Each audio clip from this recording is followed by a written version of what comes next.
everybody? What's good? What's good? What's good? What's good? What's good? What it is? It's your boy Doc Holiday.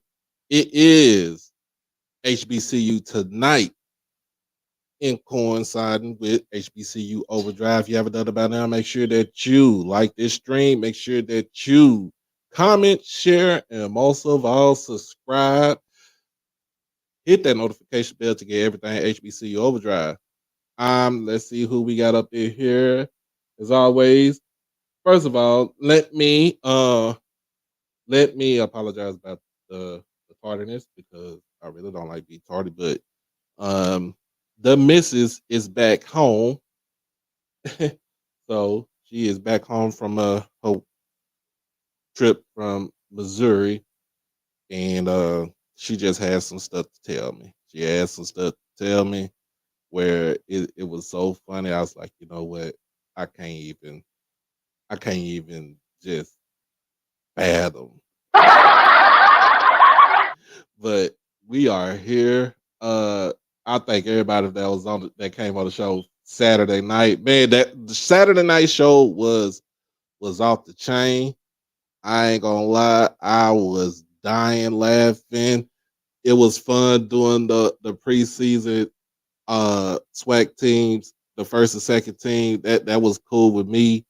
Um, I just know that when it comes to trying to figure out offensive linemen, that shit is kind of difficult to do. So I'm gonna have to Blue. Next time we do something like this, I need your expertise because hey, you are the offensive lineman at heart. Um, and you pretty much know what you're talking about. You pretty much know what you're talking about. But as always, we're gonna do the check-in. We're gonna do a check-in. Tell me where you're from, and what school you represent. Tell me where you're from and what school you represent. Miss Aquay, as always, this the assistant from afar. She is on here. Hello to you. Uh, we got Uncle Said up in here. I love the SWAC Championship Hotline. That's what that is. I'm gonna do a segment with Uncle Said. I'm gonna get into Uncle Said. We're gonna do a segment. It's gonna be the SWAC Championship Hotline. We're gonna do that for every. We're gonna do that for for the football season, for the fall football season, because y'all really like Blue. They had me dying over here. Like I don't know. I couldn't even go to sleep Saturday Saturday night. Um, it was that funny. We got Mr. Williams, Mr. David Williams. Yes, sir. How you doing? How you doing today? We about 40 people up in here. We're trying to see if we get to 50. We try to let's get to 1800. So if you know people that's interested in talking about football and sports and the culture and everything else, and up above, tell them to share it with people so we can actually get this going on. Now we the hot it ain't it ain't disconnected for nothing. That was funny. That was funny. That was funny. So we got Uncle said, but you got to get somebody from somebody else from FAMU. Can't do the snake lady no more. She not even thick 36. She thick 40. Juice City. Yep. Juice City D I love. Yes, sir. Yes, sir.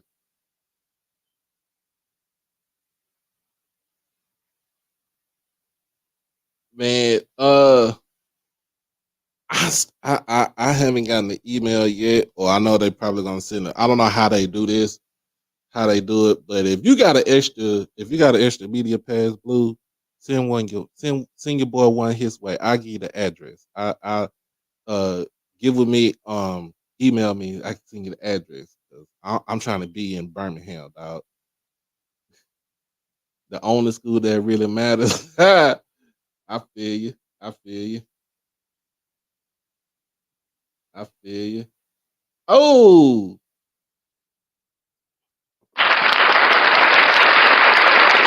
Miss Amber, thank you for becoming, you know, I ain't gonna say a member, but you family. You always gonna be family. You was there when you first, you been down for the longest. Like I said, when I had 4 or 5 people in the chat.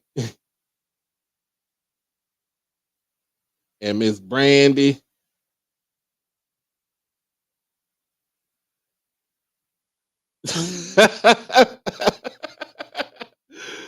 Miss Brandy, I'm going to go ahead and make you a moderator. That way you can control everything in the chat. So, you know what I'm saying?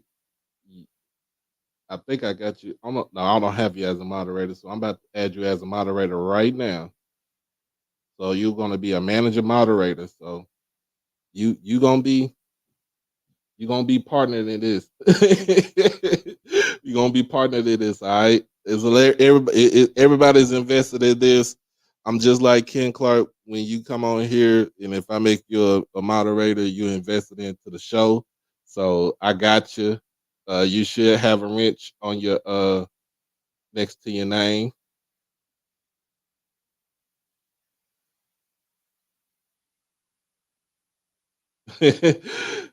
What's going on, Hollow? You said the rattlers, not rattlers, not rattlers, rattlers, the rattlers is in the house.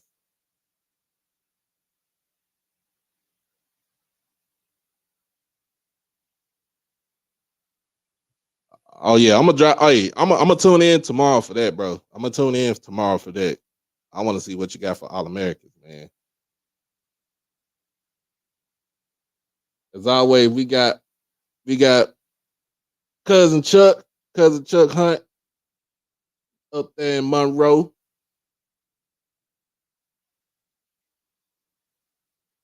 But yeah, we just gonna have some fun today, y'all. We gonna have some fun today. Got Mr. Madison. What's good? What's good? What's good?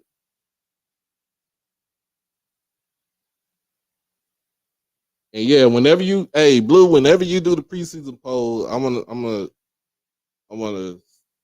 do something and get my say on that one.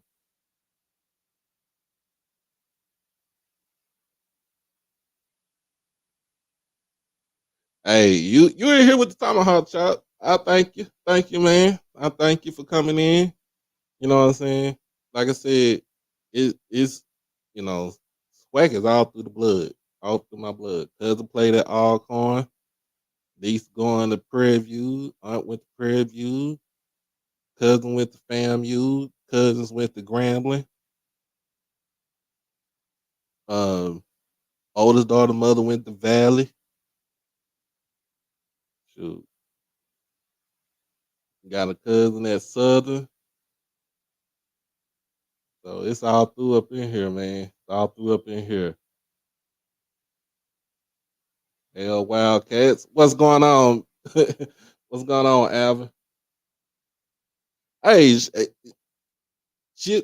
I know that. I know she all corn, but it's all love because she family though. She family. And as always, my sister Quay, she got you. Make sure that y'all share the positive vibes with other people so we can get this thing going. Try to get to 2,000. Try to get to 2,000 by August, y'all. We try to get to 2,000 members by August. My boy back, Sonic Boom. He back up in this thing.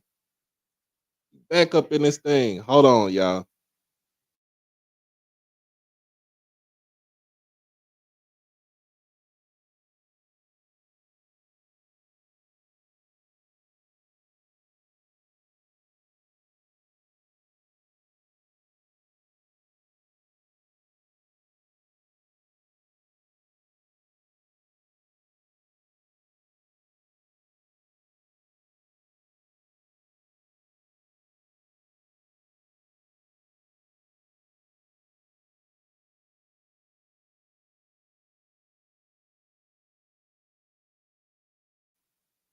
She believes blue and white. Before we do all that, y'all, we about to jump into this small commercial from our good old sponsor, we work for everything.org. HBCU Overdrive is proudly sponsored by WeWorkForEverything.org. At WeWorkForEverything.org, this is for those who are trying to build for a dream. With their latest hoodies, t-shirts, long sleeve shirts, and accessories and more, you can have it all here at a reasonable price. Black owned and operated out of the great state of New York. Like I said, get suited and booted. Check it out at WeWorkForEverything.org. Peace.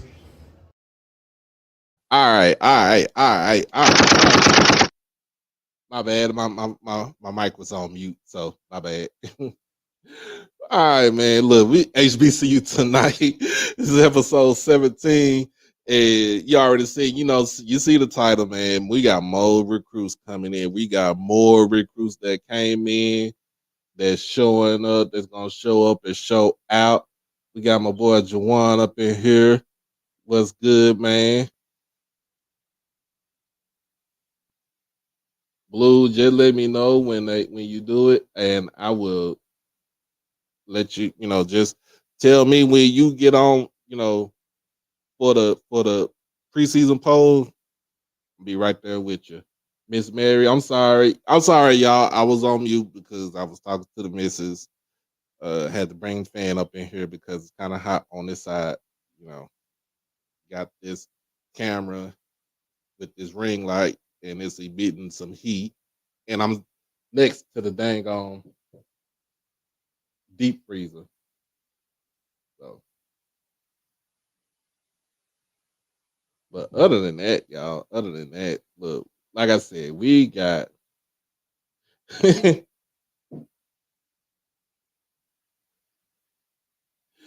oh Jesus, what are y'all? What was going on tonight? What was going on today?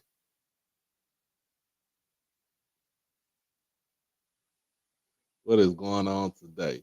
But anyway, we got recruits. We got recruits. We got recruits. And the first person I want to talk about for today that really committed over the weekend is this big hog that we got.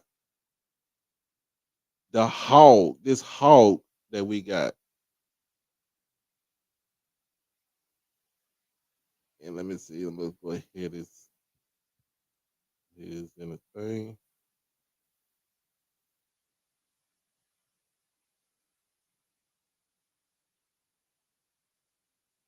And when I'm saying a hog, he's a hog. We got Chris Gonzalez. We got Chris Gonzalez coming in from San Diego Mesa Community College out of San Diego, California. And what I'm talking about, this guy right here is literally a road grader. That's what I call him. He's a road grader. He's one of those guys that you could put him on the line and he's a plug and play guy. I'm not gonna put the sound on there because I don't want to get copyrighted, but he's gonna come in to play guard. We talking about a guy 6'5", 335. Well, they listed him at 345, but I think he'll be down to 335. He'll probably lose some weight coming in to the program, but you're talking about a guy that can take on multiple blocks off the line. Another another thing about Mr. Gonzalez is he's nasty with it. Like when I say you got to get nasty with it, you got to get nasty with it. You got to get to the point where you don't care you don't care about the other person in front of you. You don't care about the defensive tackle in front of you. You don't care about his mama. You don't care about his family. All you care about is putting his ass in the ground. Y'all, he is a big guy. He's a big guy, and that's something that I like right there. Um, y'all know, last season our offensive line was better at run blocking than pass blocking, but I want to see how he does. He does in certain pass block situations. So you talking about a guy that um you ain't asking him run no 4-5 or nothing like that. You talking about a guy that just move him out of oblivion. Move this person out of oblivion. And every block that when he finishes his block, he finishes violently. That's something that you need on the offensive line. You need violent blockers, especially in the run game. So we um I'm talking about send them to the bus. That's what you need to do. Send the dude to the bus.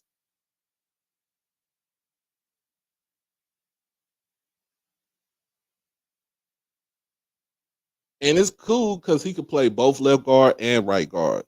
And I want to see if he could actually play center, but I think guard is his preferable spot. Um, and I would have him on the left side.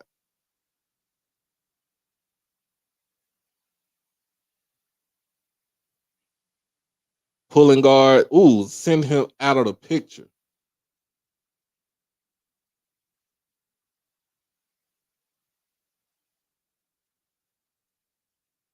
And another good thing about him too is that if he don't get a hand on you, he can go to the next level. And to me, when he gets to the next level, I think it's over with. So if he gets his hand on the linebacker, that is done. Is over.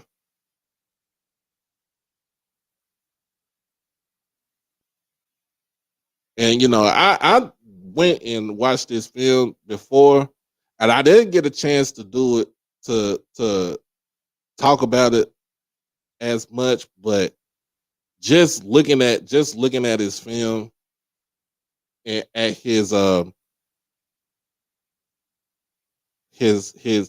pass blocking, because like I said, I know he can run block, but pass blocking is a premium also. But I know he can run block, and if he says he got to improve on pass blocking, that's cool.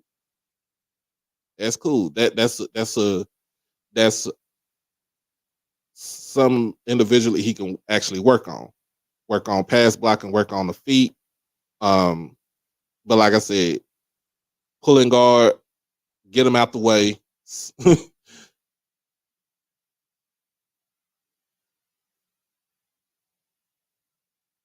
Get him out the way, and this is a great addition for Jackson State, um, especially for the offensive line where 21 we had our offensive line was abysmal. 22 we improved a little bit better in run blocking, but pass blocking we still needed some work. And then for 23, we're gonna focus more on running the ball, but also we still got to pass the ball too. Pulling guard, boom,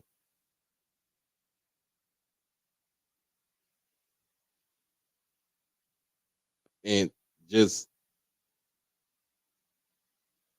like looking at him like finish the block off. You don't finish until you hear that whistle.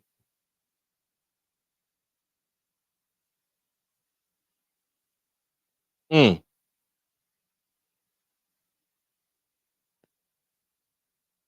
look, man, that had me like that had me like ready to go out there, and if I wanted to be an offensive lineman, I think I could do it.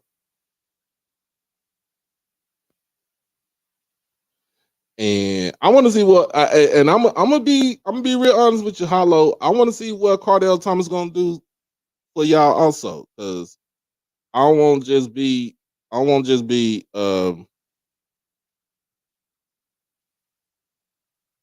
I don't want to just be one dimensional as far as covering the SWAC, covering all other schools. But I want to see what they do too. I want to see if he's going to be if it's going to be an improvement for FAMU or is it going to be a slight. Uh, Connell Maynard. We're not gonna have Connell Maynard for president. He gonna say, "Man, we all gonna win SWAC. We all our coach for SWAC games."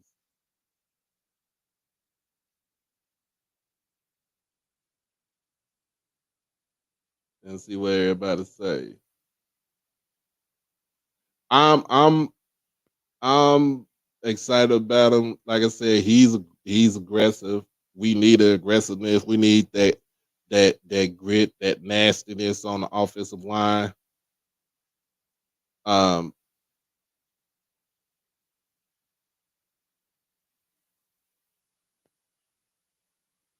that's something. Like I said, that's something that I want to see with our offensive line this year. Oh, hold on now. Hold on now. You said we got picked up another offensive transfer from the pit, 6'5", 300. Let me see if I can find this up right here. Let's see if I can find this. And if he got a huddle.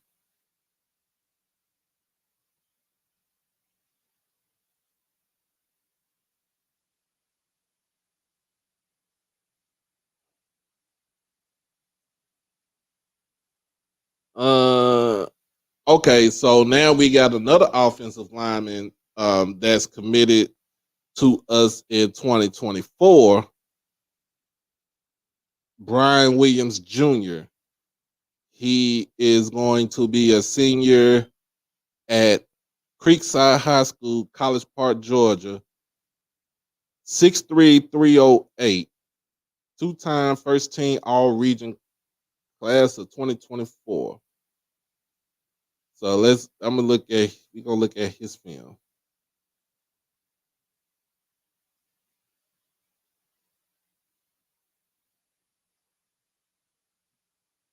Gonna look at his film right there. And the best thing about this is that they they are not letting up not no time soon.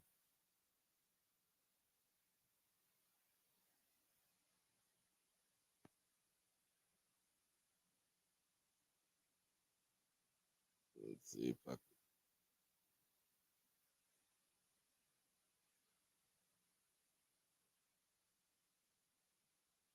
see about this on the right side. Goal line situation. Ooh, pancakes all day, every day. Pulling guard.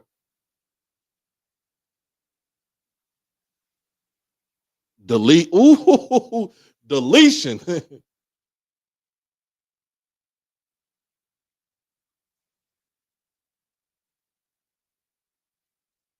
Man, let me.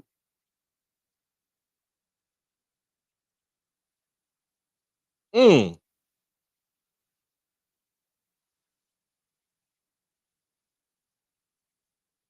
oh my, oh my God. Hold on. Hold on.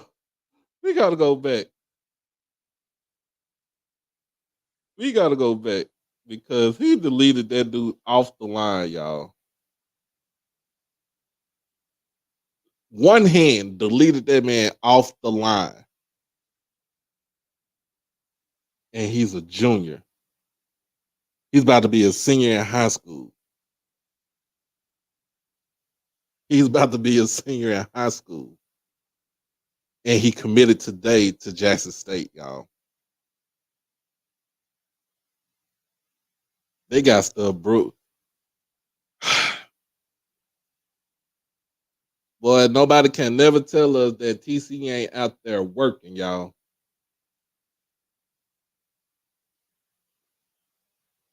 Nobody can't tell us that TC ain't out there working.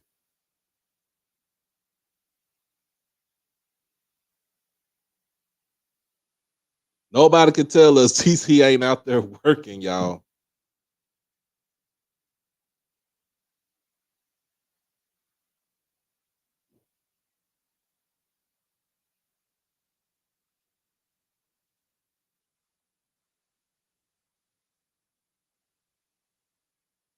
He gets to the next level. When he gets to the next level, the second level is done for the linebacker.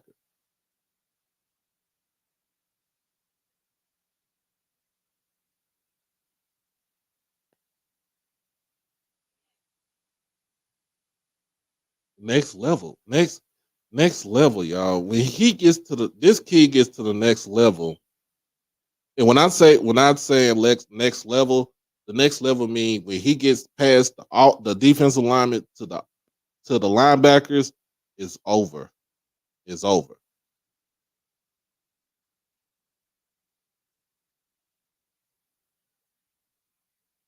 But let me see. Let's see what else. Because I'm going through Twitter, y'all. So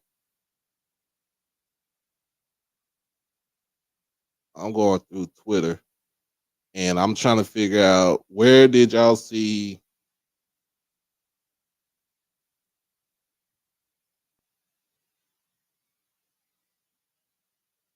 I want to see where you got the guy from. We got the guy from the University of Pitt, from the Pitt Panthers, ACC.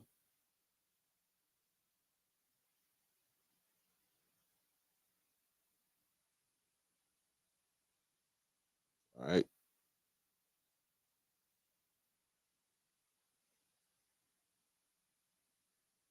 So I don't know about people, y'all. I don't know about what people say. I don't know what people talking about that we not gonna do it. We not gonna do no good in the SWAC, y'all. I don't know what they issues is, but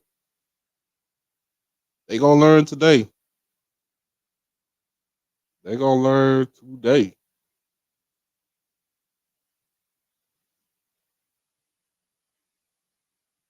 And the other guy that we picked up, let me see. All right.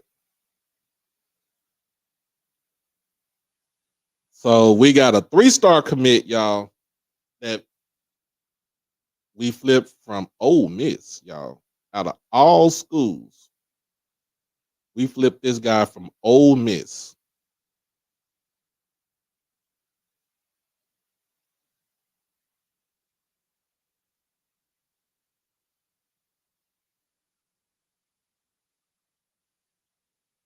What's going on, Melvin? Okay, he got it from Kobe. Okay, I'm gonna check out Kobe's thing too. So I'm gonna check Kobe's stuff out. So I'm gonna see what's about him. But like I said, the other kid we picked up today flipped him from Ole Miss, 3-star Lester Miller from Brandon, Mississippi. I don't have his measurables, but in a sense, he looks like he's like probably like 6'2", 6'2", 6'3", about a good 200, 205. Don't have his time as far as 40 time, but but I would say this: his senior year, he had 65 catches for 1,484 yards and 16 touchdowns. Now I'm about to go ahead and play his huddle. Okay, he said 6 foot 165. He looked like he about 6'3", 6'4".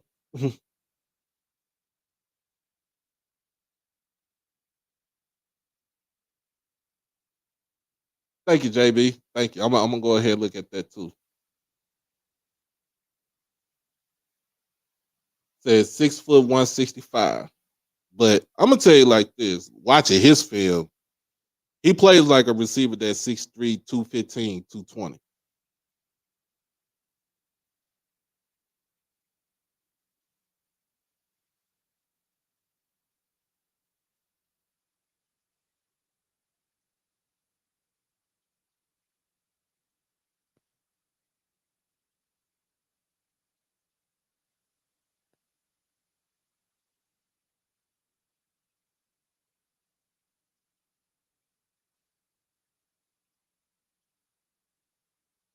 Like I said, he's from Brandon, Mississippi. Jump ball on the sideline over two people, y'all.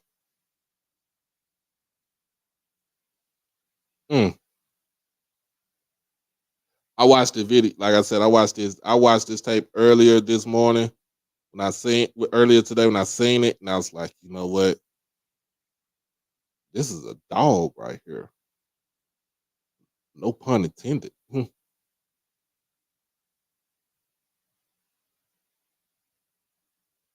Catching a smoke screen. He got speed to take it to the house.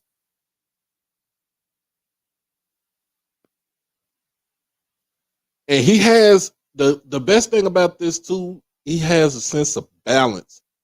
Like look like he about to fall flat on his face. He has balance. Like I said, breakaway speed. You get to the house. Seems like nobody can catch him. And y'all see what I mean? The balance. The balance. He gets hit. People bounces. People are hitting him, bouncing off of him, and he got hit.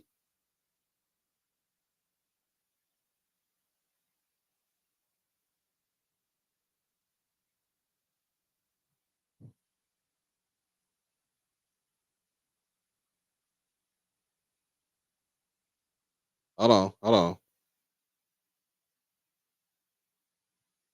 I'm on the wrong one. No wonder y'all can't see it. Tony Cook, congratulations, congratulations for coming into the family, y'all. Hold on. I messed up, y'all. I messed up. So let me fix that so y'all can actually see. I know most of y'all seen it earlier, but I want y'all to see. Let me start this over.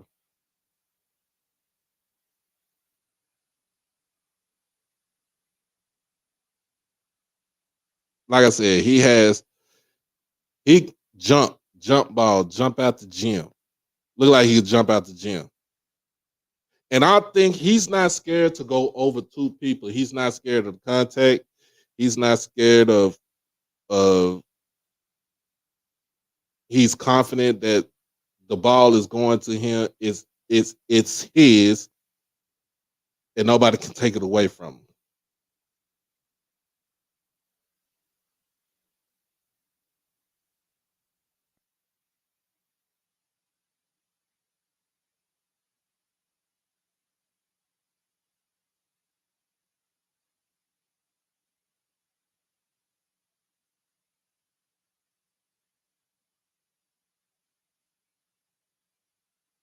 Mm-mm-mm.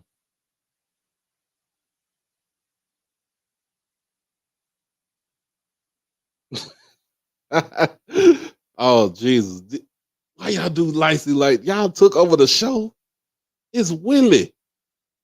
It's Willie. It's shotgun Willie. But yeah, like I said, he got breakaway speed. He has the balance. He bounces off of guys.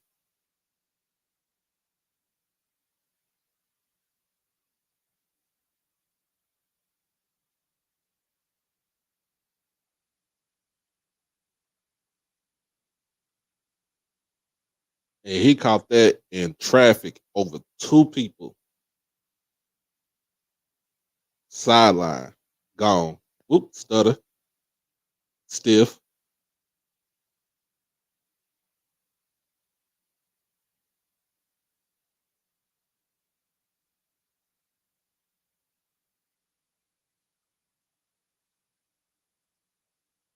I think the ball, if the ball didn't hang in the air too long, if the ball would have hung in the air a little bit longer, he would have burnt that dude.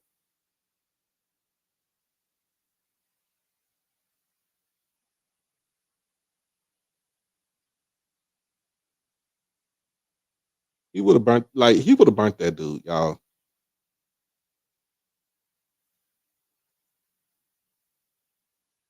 Slant.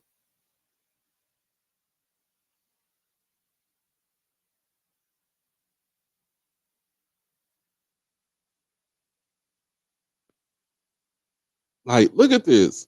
It's for a dude, wrong angles and everything, and he's still trying to burn him. Mm.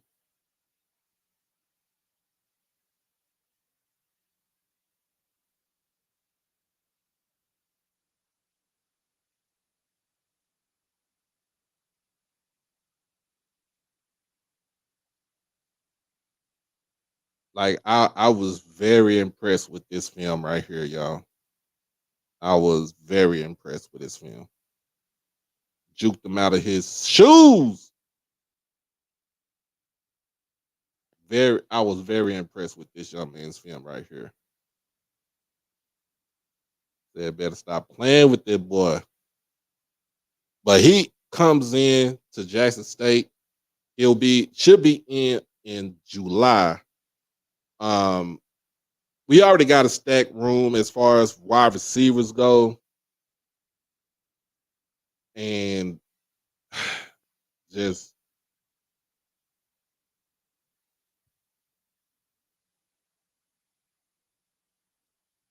I just want to see, like, the room is already stacked. At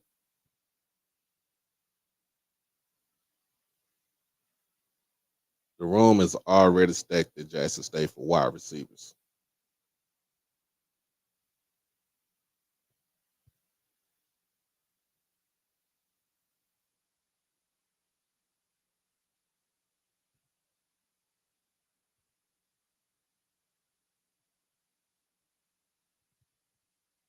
I'm trying to figure out. Let me see.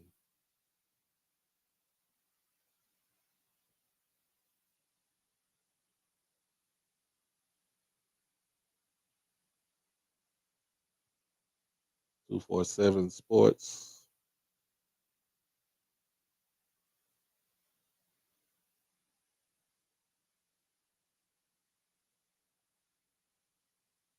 Let's see.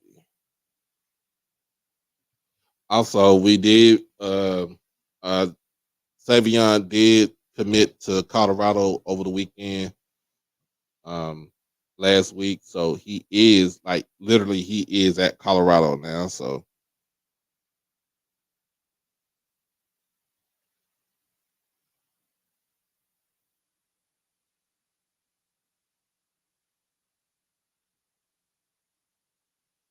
trying to figure out where.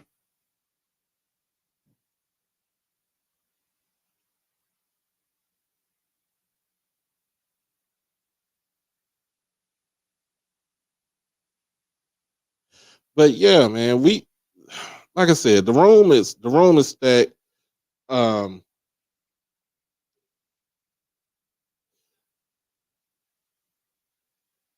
are we looking for? Yes, I think we are, because he's adding on for depth reasons only. Um,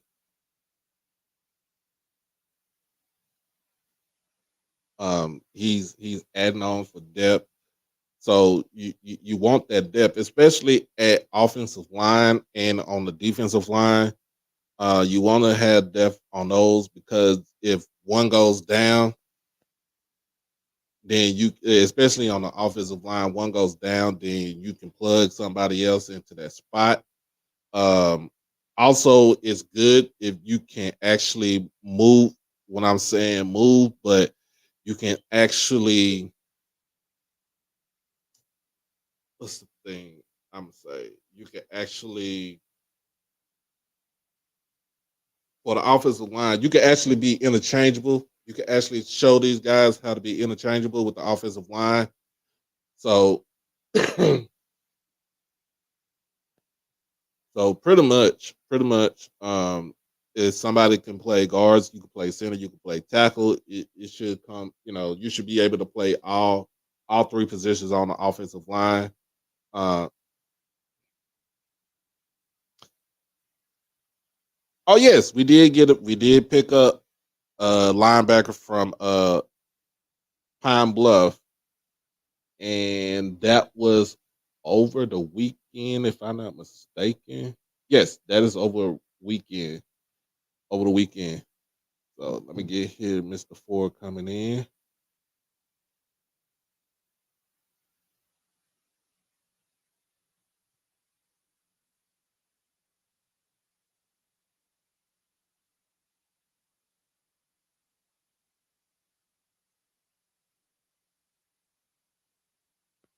We got yeah, Isaac Peppers from Pine Bluff. He was, in fact, Juwan, yes, Isaac Peppers from Pine Bluff. He was on that SWAC West championship team in the spring of 21. Um, highly high regards.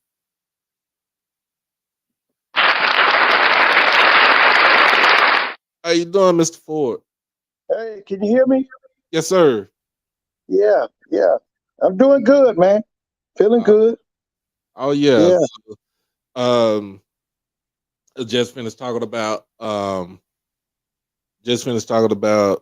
the pickups that we got Oh yeah. over the weekend or in. Oh yeah. So the first person I talked about was Chris Gonzalez. That's the offensive lineman, the guard coming in from San Diego Mesa Community College. Right. I saw some film on it. Right. Yeah, big boy. He's a guard. Yeah, He's a guard. Yeah. guard, and he is big. He Yeah. has And nasty. and And nasty, nasty. and Yeah. nasty. He has nimble feet. Yeah. Oh That's yeah. He something moves well. and that's something that we need to have on the line. Oh yeah. Oh yeah. Listen, y'all got to get that depth now, cause listen, this year you're gonna collide with Texas State. Next year, y'all got to collide with Southern Miss. Cause listen, Southern Miss is the elephant in the room, baby. I don't know if do we collide with Southern Miss. I think we got ULM next year. Okay, ULM, but listen, Southern Miss gonna be put on that schedule soon. Cause guess what? TC gonna take them on. I'm gonna tell you now. Dion would run from them. TC gonna take them on. I'm serious. TC gonna take them on. Cause see, y'all got to play them. That's the elephant in the room. Y'all got to clash. Y'all got to clash. Yeah, and he picked up another offensive lineman, Brian Williams Jr. from Creekside. Oh yeah, that's here. That's in Atlanta. Mm-hmm. Yeah, South Fulton. Oh yeah, and West Side. Ain't that the same school that You remember Eric Berry? Yeah, him. That's his school. Eric Berry. They won a state championship a few years back. Didn't Cam Newton? No, Cam Newton went to Westlake. He went to West. Yeah, that's their rival. Yeah, yeah. But they turned out some good athletes out there at Creekside now. Right.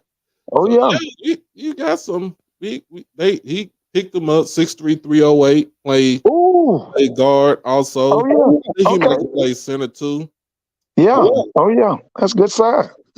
So I think what I'm saying, like I was saying to the people, it's good if you want to get offensive linemen that can actually play all three positions on the line. Yeah. Because let's just say somebody goes down, then you can plug somebody in, or you can move somebody to that spot and plug somebody else in. I love that guy, y'all. That bro. What you said bro's name is? That's Zach Bro. Oh, I love Zach Bro, man. Mm-hmm.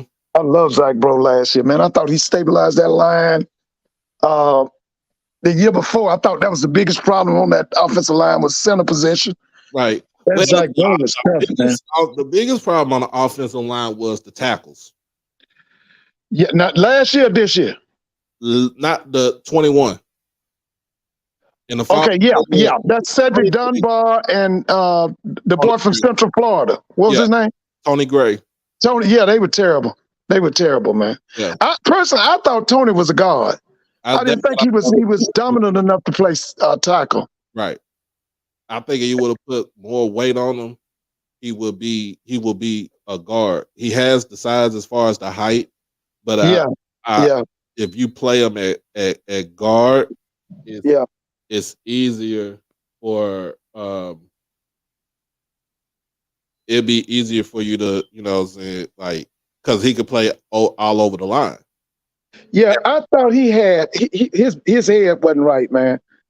T- I think he wasn't in. I think he wasn't in the right. I think he wasn't in the right. Yeah, At, yeah. I think he had some head problems too. He was inconsistent because he played on the. See, to me, the quarterback's backside, that's supposed to be your best side. right. The right side is supposed to be shift brute strength, but Mhm. the backside, if you got a right-handed quarterback, that's the pass rush that he cannot see. And so we always thought that the athletes on that left side of the offensive line were really the best and most versatile offensive linemen. Oh yeah, and let's not forget the O line coach for the last 2 seasons was terrible, and he's Yes, he was. He was awful. Now, doing. did they make him the O-line coach up there at Colorado? Yep.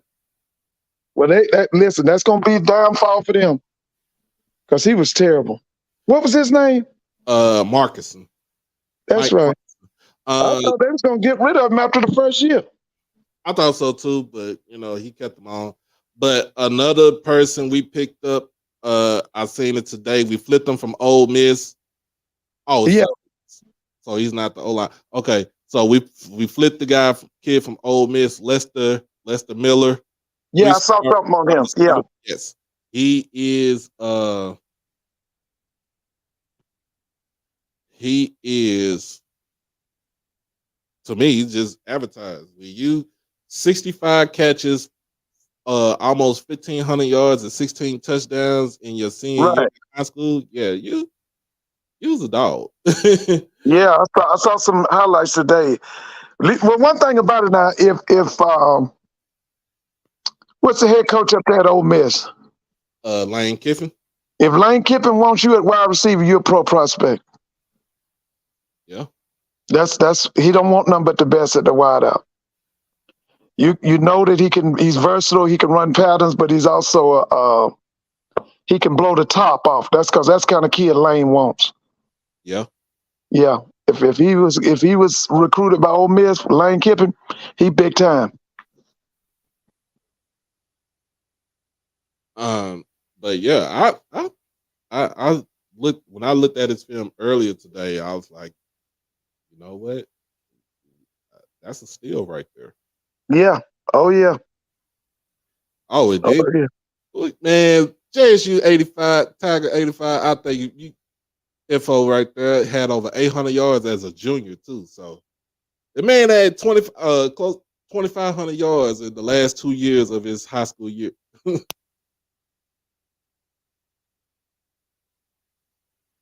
So, okay, Deputy Mario, you said, oh boy, is Colorado O-line coach Marcusson is retired from football okay. Yeah, it was time. It was time, man.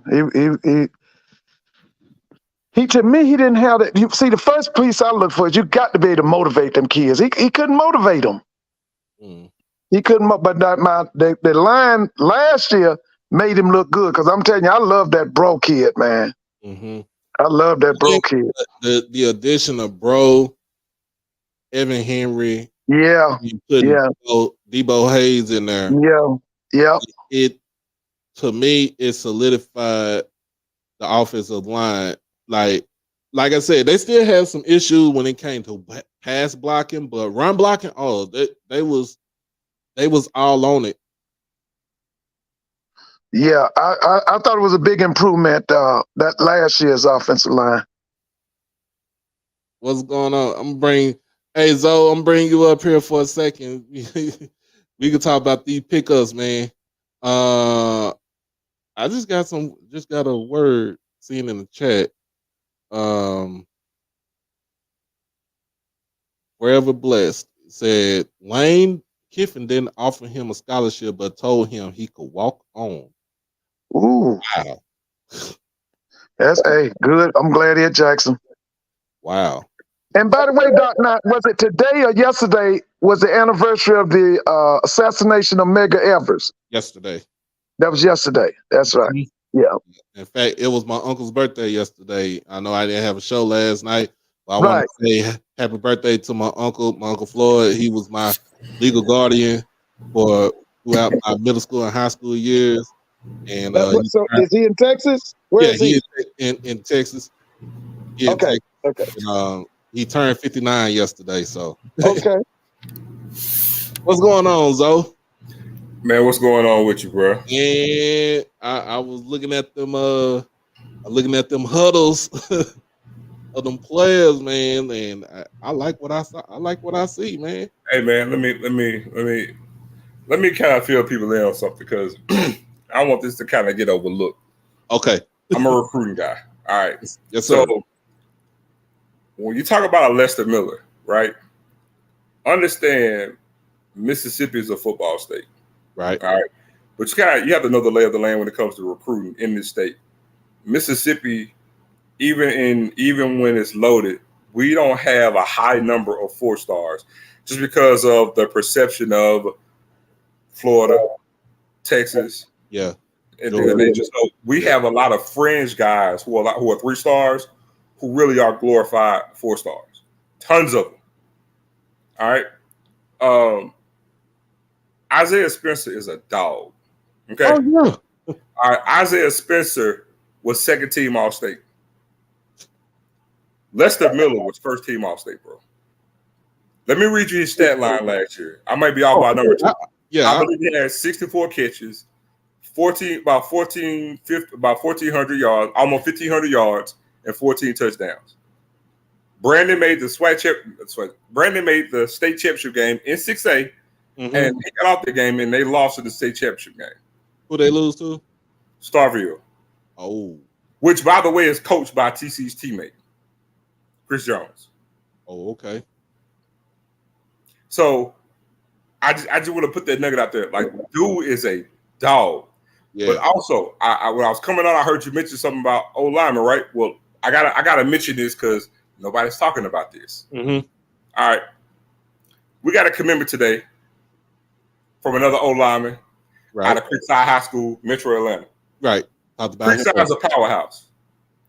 So do you want to take a guess for anybody who's listening? Do you want to take a guess how many commitments Jackson State got for 2024? What? Got 4 on the offense. How many? We got 6 total. Now, the reason why that's significant, you want to kind of venture to guess how many FCS program got about 4 or 5 commitments for 2024? 0. Wow. Let me explain to you why. Because when you think about recruiting, FCS schools typically do what? They pretty much get what's filtered down to them. Right. The only the only schools who really have commitments right now are FBS programs. This is where we're breaking the norm. I don't want this to go unnoticed. Right. Jackson State is recruiting on an FBS level. Every old lineman that we have committed, well, no, we have 4 old linemen committed. 3 of the 4 are 3-star. Mm-hmm. That's unheard of on the FCS level, specifically for this time of the year. I'm not giving you my feelings as a JSU fan. I'm giving you facts. Right. If Blue's on here, Blue can vouch or deny what I'm saying. This is not the norm for FCS programs from a recruiting standpoint. Right. And it's June, and we're talking about a first-time head coach in the month of June, and he has 6 commitments for the following year. Now, granted, I can just hear somebody in the coalition in my head right now saying, "Oh, it don't matter, they ain't signed," but it does matter because perception is reality. Right. Recruiting is about momentum. Right. And the thing is, we have a first-time head coach who's never coached, but he's somehow continuing the momentum, but also he's doing something that Deion Sanders didn't do because Deion Sanders didn't have 6 commitments early in June. TC hasn't coached the game yet, and he's doing it. I'm not even my feelings when I say this, and I'm not speaking from a fan. I'm just giving context as to what's going on right now. Right. This is how major this is. Also, 4 of the 6 commits that we have are from the state of Mississippi. Right. That's huge. That goes back to what I was telling everybody months ago when I was saying that this team under TC Taylor is going to have a W.C. Gordon feel to it because this is what W.C. Gordon did. Right. Those fringe players that were overlooked from these small towns that were really, really good that ended up getting gobbled up by Southern Miss and by Memphis and by Louisiana Lafayette, they were going to Jackson State. Right. But now TC Taylor's going to be getting those. So we said that on Saturday. We said TC got a Big Daddy Carson / W.C. Gordon mentality, and TC coming in as a player, he played under Big Daddy Carson, but W.C. Gordon was always around. He was still always around the program. But W.C. Gordon was the AD. He was the AD. Yeah, he was the AD. Yeah. At the time, he was the AD. Yeah. So you learning from 2 of the best. I mean, and we're not done from a recruiting standpoint for this year's team. We're not done. I could see, like I said, when I what was this last month in May when I was saying that they in Texas and stuff, like y'all just say we really don't go, we don't go into Texas like that. Well, from a historical standpoint, we saturated Mississippi. We would do Memphis and Alabama real tough. Right. We would occasionally, even during the 80s, you would get like a one-off from a player that may have came from like Oklahoma, but it would be one. Or you might get this one fringe player that may have come from South Carolina. Or you might get this one player from the Midwest. You know what I'm saying? Right. We always recruited Texas, but we always recruited East Texas. We had a 6-hour radius. So we always recruited like Dallas, East Texas. We weren't going to Houston. We weren't going to the middle of Texas. We weren't going to West Texas. We weren't doing that. Just like even a little over a month ago, we had the staff, a good portion of the staff was in North Carolina. Yeah. State does historically recruit North Carolina. And we recruit Atlanta, but in the past, Jackson State didn't really recruit Georgia. We recruited Atlanta. But now we encompass all of Georgia. We encompass a good portion of not just the Panhandle, because we did that in the past, but we never really just got a ton of players out of the Panhandle in Florida. But now we're going all the way to South Florida. Right. But again, we had the staff. Man, we got the staff, like physically, the staff going to physically visit North Carolina, South Carolina. We're actually in the Midwest. Right. That's not something we actually do. So let me ask you this question. Where was Burkett and John McKenzie? Where were they from? They're right here in Mississippi. Okay, McKenzie was from where? Chris Burkett is from College, Mississippi. Okay, where was John McKenzie from? I can't recall off the top of my head, but he's from Mississippi, though. I just can't remember what town. Right, okay. But he's not from Jackson, but he's somewhere in Mississippi. Oh, what about the thing about going to California, too? Because, like I said, when you opening up that pipeline to get kids from California. Dude, we got 3 kids from the same school in San Diego. From San Diego Mesa? No, from Lincoln. Lincoln, right. That's a guy the Heisman Trophy winner. That's his school, right? Marcus Allen. And Terrell Davis. Yeah, that's right. I know they were from Lincoln. Herman Smith, Dalen Dunn, and Brandon Johnson. Then you add George McCoyley to it because he'll be in July. No. I'm wrong. Not Brandon Johnson. McCoyley. I'm getting McCoyley. Yeah, McCoyley went to Lincoln. So hey, somebody said John McKenzie's from Miami. I stand corrected then. I'm getting him confused with somebody else. McKenzie's a quarterback. I'm getting him confused with never mind. I'm getting him confused with Boyd. Okay, yeah, Boyd. Boyd was from Mississippi. Yeah. I remember. McKenzie played quarterback too. You're right. That's right. He played quarterback. Yeah. But for us to go into like you said, North Carolina, that's. But hold on. Let me put it in context, Doc. Let me put it in context. When I say go to North Carolina, I'm not talking about being online looking at huddle. I'm talking about physically in North Carolina. No, that's what I'm saying. Like going to North Carolina, like going to like Charlotte, Raleigh, or all those. That's really that's CIAA country right there. And North Carolina? yeah, and me. I mean, that's A&T, that's Central. Howard goes into North Carolina. There's a lot of people going to North Carolina now. That's a big state. Well, I mean, that's me at country, but the point I'm getting is that we never went there. Right. We never recruited there. And that's why I'm getting at, like us going into places like North Carolina where we don't, like you said, where we rarely don't go. Like back in the 90s, like you said, we recruited Mississippi very heavily, Memphis, Alabama, little bit of Arkansas. It was a 6-hour radius. Right. 6-hour radius. But then we got some recruits coming in. You got players that came in from Chicago, from from up north. But now, that's my whole way of my way of thinking back then. Like, like you said, it's a 6-hour radius. But we here, we there.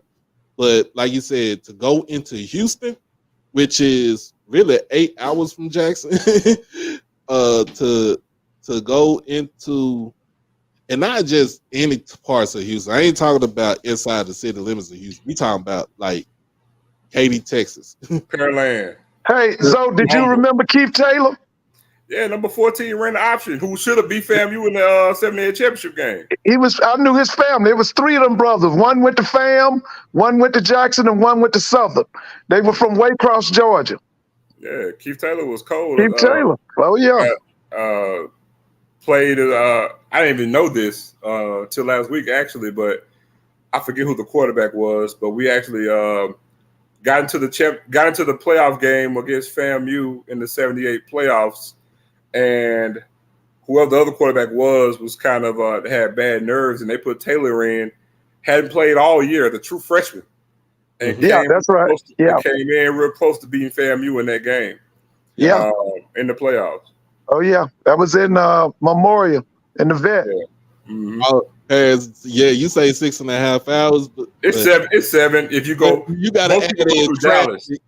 You got to add in traffic. Yeah, it's 7. It's about 7. It's about 7. Actually, the best way to go to Baton Rouge, go to Houston from here is to actually go through Baton Rouge and cut across, as opposed to going through Dallas and going down. Oh no, that's unless you. I know different ways to get to Houston. You go through East Texas to get to Houston. But either way it goes, to me it's still a long. It's still a drive. More 6 hours. Yeah. But but just to, like I said, just to go to Houston, like Spring Westfield, to even try to get Preston Hatter to come to Jackson State, even though he did sign with Texas State, that was still like a surprise. To me, that was a shock, because not only are you going into the backyard in Texas, you going into the backyard of Prairie View, you going to the backyard of Sam Houston, Texas Southern. You talking about University of Texas and Texas A&M, pretty much.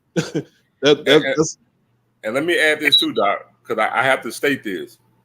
We're not solely relying on internet recruiting. That is not what the staff is doing. There are quite a few teams that their whole entire staff is not hitting the road in the manner in which JSU is doing right now. Right. Some are, but not all of them are. We are hitting the road. We're doing something that we didn't even do the past 2 years. Mm-hmm. Every man on this staff can recruit their tails off, and the proof is in the pudding by the commission you got right now.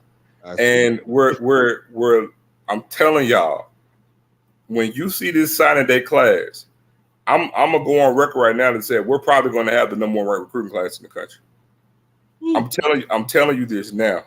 If you look at what we're targeting, and now there are a lot of moving parts to that. What we do in this season is going to play a big part. But with all the other stuff that's coming down the pipe, granted, if we have some success this year, that's only going to heighten it. But I'm telling you, if those things fall in place, I don't see anybody in the HBCU landscape that's going to even come close to us from a recruiting standpoint. And I'm not even saying that as a JSU fan. I mean, you can see the logistics of it because, again, TC came in literally on the job for 3 weeks. No, 2 weeks. 2 weeks. Ended up with the number 2 ranked class in the country.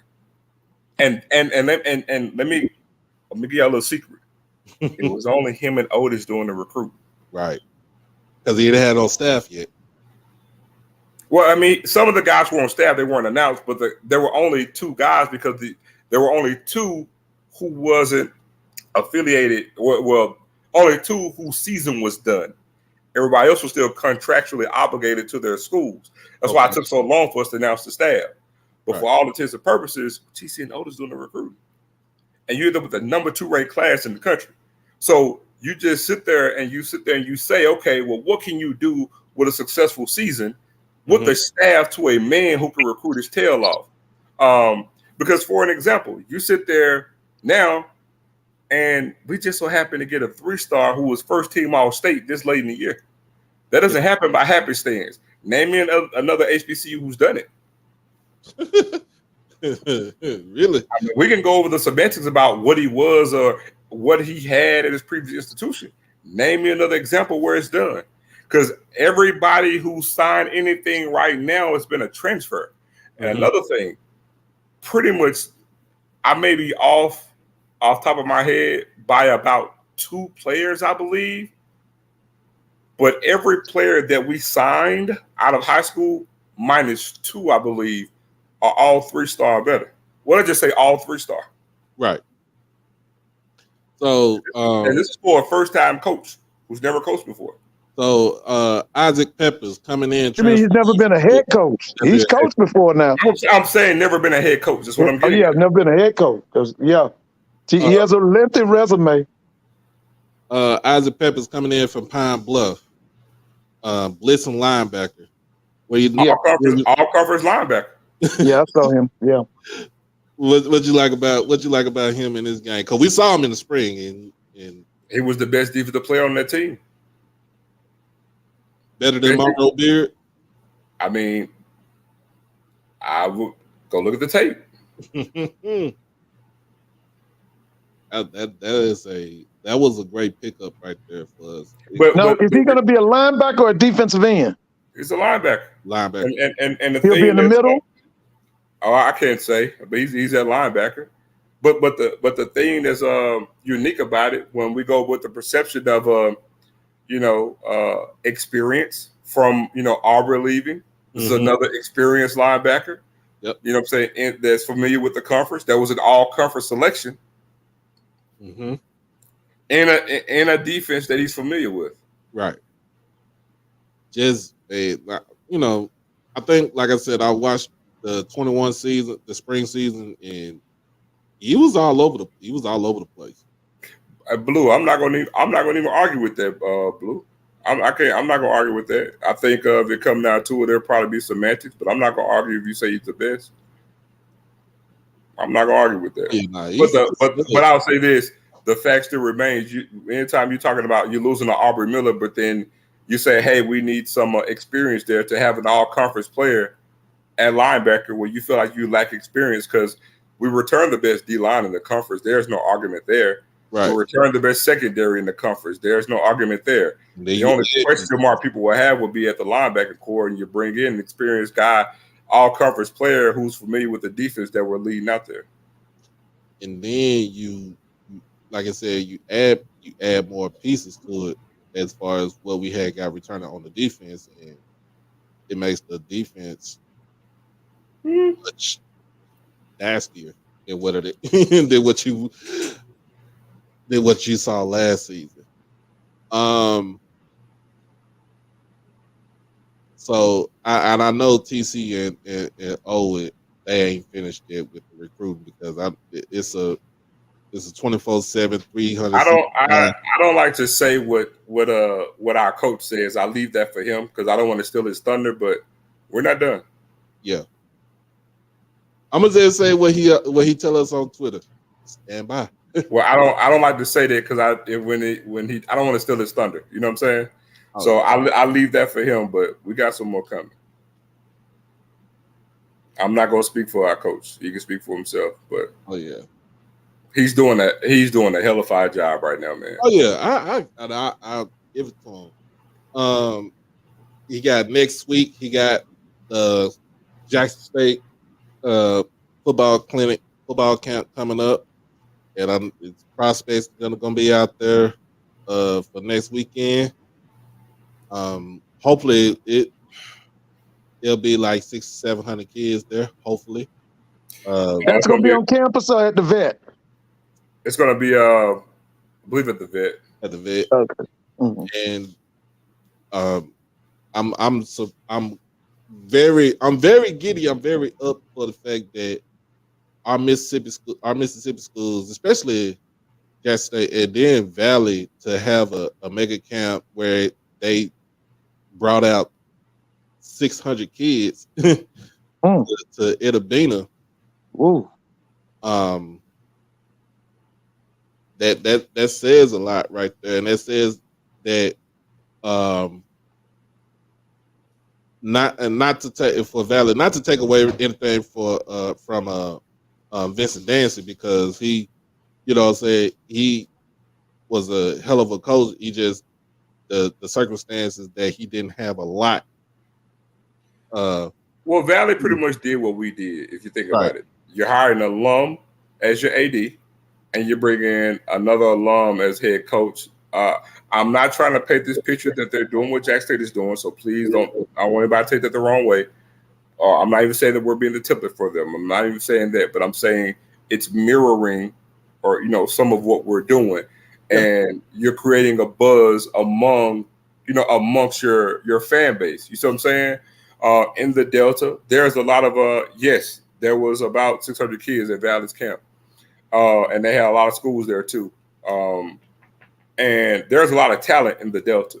Oh, yeah. And so Valley's never really has been able to tap into it like they should have. A lot of what we wrestle with is perception and other things as well. But I think that's one thing, again, I could give credit to Deion Sanders for doing. Mm-hmm. But again, when you're talking about what they're doing, Doc, they have to be commended, because that was something different from the norm at Valley. Right. To have a camp, to have it be attended that well. They have a lot of good players within the state of Mississippi there. But that's kudos to not only the head coach and Hakeem, but also the staff that he has in place. Mm-hmm. And again, Valley has got some players, and Valley's trying to maintain the momentum that they have. They've actually done some different things with their presence on social media. And so they're trending in the right direction in ways they haven't been. Blue said something. Shout out to it. Wyatt Anderson. See? Yeah, that man, he can coach too, man. He can coach too. I'm surprised ain't nobody looking Who is Wyatt Anderson? I believe it's a running backs coach, I think. Yep. What's his biography? Where did he play ball? Oh, I couldn't tell you. Okay. I can tell you. But I'm telling you, Valley is doing, and I always say this. A lot of people here may not know, like, they look at Delta State. Delta State is a D2 powerhouse. Yes, it is. Always has been. Yeah. Always have been. And if Delta State can get the talent that they have, now granted, I know D2, there's some different restrictions in what you can and can't do. Mm-hmm. But we always say that you have to understand that Mississippi has the best JUCO system in the country. And if you can get kids on a 2-year rental to go to Scuba Tech, that's East Central. I mean, it's Mississippi. I know. if you can get people, Southeast Missouri. Okay. If you can get people to go to Scuba Tech for 2 years on a 2-year rental, or go to East Central on a 2-year rental, mm-hmm. or go to Pearl River, Colin, Northwest, or Colin's, and these small towns that some of them are worse than Valley, on a 2-year rental. Don't tell me you can't get players to come to Valley for 2 years on a D1 level and play. They just haven't done their part, or you know what I'm saying, to do the best that they really, really could do. Now, great, and also add this, and I'll be quiet. Valley now is offering their full allotment of 63 scholarships, because for a long time they weren't. So that's going to help as well. Yeah, I think that's why. I mean, it's a work in progress for Valley. But I feel like later down the line that I ain't gonna say they would be able to contend for championships, but who knows? Who knows? They could probably get back to what I ain't gonna say get back to where back in the 80s where with Gunslinger as a head, when he was running things at in Itabena, but they will be more competitive and they will be more hungry because they want to get rid of that stigma about Valley. You know what I'm saying? Being the doormat of the SWAC. Mm-hmm. So I think that with Kendrick Wade being the head coach, Hakeem McClellan being the AD, who also learned under Ashley Robinson at Jackson State for a little bit. But also, you're talking about, again, similar to Jackson State. Yeah. You talk about president, AD, and head coach on one accord. Right. It starts there. But Mr. Ford, you always preach that, though. Yes. You preach championship start in the president's office. You always preach that. Let's see. We got Black College Football Hall of Fame class of 2023 was inducted on Saturday. Notable names that got inducted Saturday: Leslie Frazier from Alcorn State, Elijah Pitts, Fred McGriff Sr., who was on the 78 championship team at Florida A&M. Then you had people receiving awards. Titus Howard from Alabama State for the NFL receiving award. And Shadur Sanders making his brief appearance at the Hall of Fame induction. And he received the Deacon Jones Award for the best player in Black college football. Now, people have argued this since they announced it early this year, but it was a two-man race between Shadur and Davis Richard from North Carolina Central. Granted that Richard won, his team won the Black National Championship. Shadur overall had a better resume as far as with stats go, and I feel like that he deservedly so had he was deservedly so to receive the award. I forgot about my bad, and I forgot they inducted Pete Richardson on Saturday too. Yep. Now listen, you said Fred McGriff. Did you mean Tyrone McGriff? Tyrone McGriff. Tyrone. Tyrone McGriff. Somebody made a typo in there. Tyrone McGriff. Yeah, he was on. Yeah, he got inducted. Elijah Pitt. Yeah, Tyrone's one of the best offensive linemen I've ever seen in my life. He came from Vero Beach. Played for Rudy Hubbard. So in all, Shadur had the better stats. Point blank. And you can say this all the way up until the Celebration Bowl. The team was 12. The team was undefeated. Yeah. So, I mean, people say, well, you meet people, they will say Davis Richard was the better QB, and I'm looking at them like, I mean, he's a better QB, but his completion percentage was like not even close to 60%. He can run the ball because I want to say he hinders himself because of the offense that they run. Shadur just had a better stat. Completion over 70% passing, 40 touchdowns, 6 interceptions, almost 4,000 yards passing. What can you argue about that? Plus wins. Plus the wins. You really can't. I mean, to me, like I said, you really can't argue about that. And everybody's gonna argue, well, because he didn't win the big game. Hold on. I saw where Russell said stats don't win games, but stats are a byproduct of winning games. Yeah. You're right. You're right. Stats don't win you games, but show me a winner, he's going to have good stats. It's a byproduct of it. So you tell me, hey, he was doing it he was doing it all the way through to the Celebration Bowl. Well, the thing about Shedeur, though, I think we tend to minimize it because you got to go back to his freshman year. Yeah. You go back to his freshman year. All the talk was what he came from this private league that he doesn't play any competition, and to actually go into his freshman season, put up the numbers he put up his freshman season, with low interceptions as a true freshman. To me, that was his greatest stat. His greatest stat was his completion percentage, and he had a low number of interceptions. And and he actually doesn't lose a conference game, win a conference championship, segue to your sophomore year, you get better on completion percentage. Yep. You get better on yardage. You get better on touchdowns, and your interception stays about the same. Right. And again, you don't lose a conference game, and you win your conference championship. What are we talking about? Hey, what's that? What's that you said? He's 20-0 overall as in the conference. You cannot argue that. Hey, from a Jackson State historical standpoint, Shedeur is behind now. I gotta say this: he's behind Shannon Boyd. Shannon Boyd won 4 SWAC championships, and Shannon Boyd didn't throw the ball nearly as much as Shedeur did. But for Shedeur to go 20-0 in conference says a lot.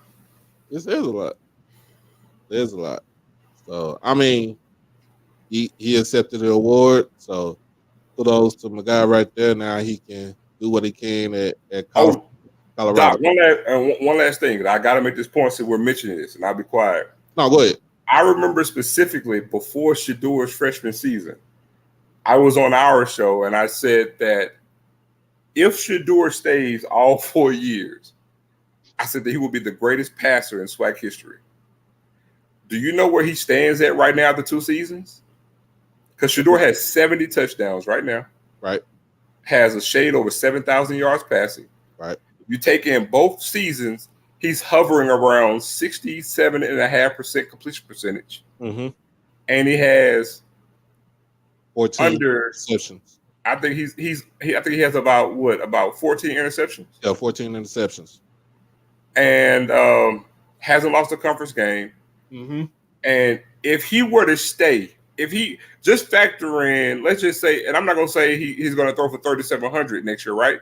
But let's just say he does around 34, let's just say 3,000 even. That'll put him at almost 11,000 yards passing. You figure he threw 30 touchdowns his first year, 40 this year. Yep. So you got to figure the baseline is 30 touchdowns. That would put him at 100 touchdowns after his junior season. And you figure he's probably going to have maybe 20 interceptions. So 100 touchdowns, 20 interceptions, 10,000 yards, 67%. He basically breaks Bruce Eugene's SWAC. He would have broke his record if he would have stayed all 4 years in the SWAC. But when I said it, oh, you drinking the Kool-Aid? I said if. I didn't say he was going to do it. I said if, projecting like everybody else does around here. So I said, now that's after his junior year. Mm-hmm. Now, how many FCS players actually bypassed their senior year to go to the NFL? Could he do it? Yeah. But we were speaking hypothetically if he stayed all 4 years. Right. I mean, the dude would have blew the stats out the water. That's what I said. Like, if he was on track, in fact, if he would have stayed next year, he would have stayed for this coming up season, he basically would have broke Superman's record. He would have been an all-time leading passer in Jackson State. Not yardage. He wouldn't have had yardage. If he threw 3,000, if he got 3,000 yards, he wouldn't have had the yardage. He would have been about 3rd place. Because you got to remember, Eugene is the leader. Steve McNair is behind him. Then I'm just saying in SWAC in Jackson State history. Oh yeah. He would have broke Superman's passing yard. He would have been all-time leader in. Well, no. I got to see what the number is because Ken has over 10,000 yards passing, but Ken is like 10,000, like 300 something. I don't know what the numbers is. Yeah, but he still could have possibly broken it after his junior season, depending on what he got. Yeah. But the point I'm getting is, had he stayed all 4 years, he would have obliterated the SWAC passing records. What you think about that, Mr. Ford? Yeah, I ditto. Without a doubt. Matter of fact, I'm gonna tell you exactly what I said because it caused the uproar. But I worded it this way on purpose, me being me. Yeah, I said that when Shedeur, if he stayed all 4 years, he will be the greatest passing quarterback in SWAC history. Now, and I remember we put up Steve McNair's numbers, right? Right. And everybody was like, "Oh no, he's not a better player." Steve and I said, I never said that he was a better player than Steve McNair. Right. I said that he's a better quarterback than Steve McNair. For sure. No, passing the ball. No, we disagree there, baby. This is what I said. I didn't say the better player. I did not say the better player. He would have broken all of Steve McNair records, and it wouldn't have been even close. He might have broken his records, but he didn't have the arm talent of Steve McNair.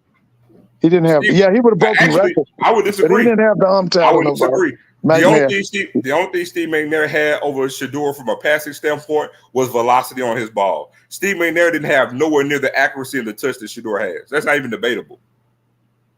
It's not debatable. That's correct. Steve McNair best season completion percentage wasn't even 60%. Did you know that? Yeah, I know that. I mean, he do a lot of dinking and dunking. Hold on. Even on his deep ball. Again, I'm not saying that Shedeur is a better player than Steve McNair. This is what I'm saying. What he's saying is, as a passer, Steve McNair is not Shedeur. Steve McNair is not a better passer of the ball than Shedeur Sanders. It's not even close. No, I disagree with you on that.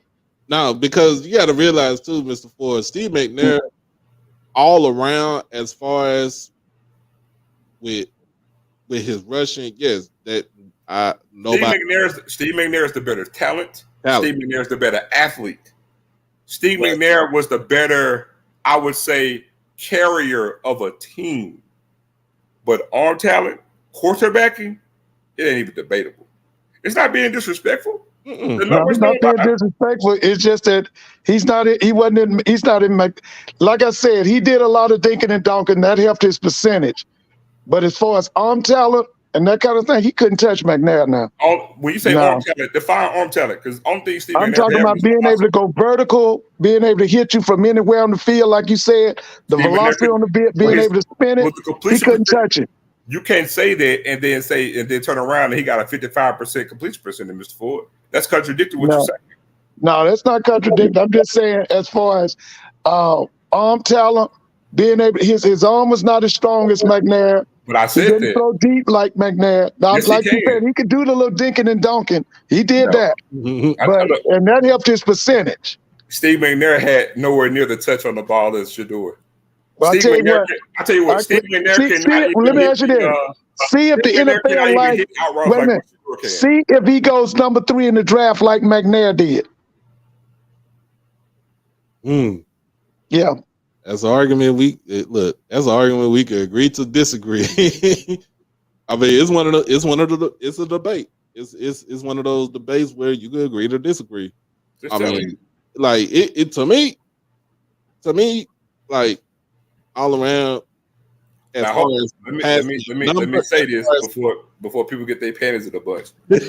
I'm telling you, I never said this. Shedeur was a better player than Steve McNair. I saw Steve McNair with my own eyes, but throwing the ball as a passer, no sir.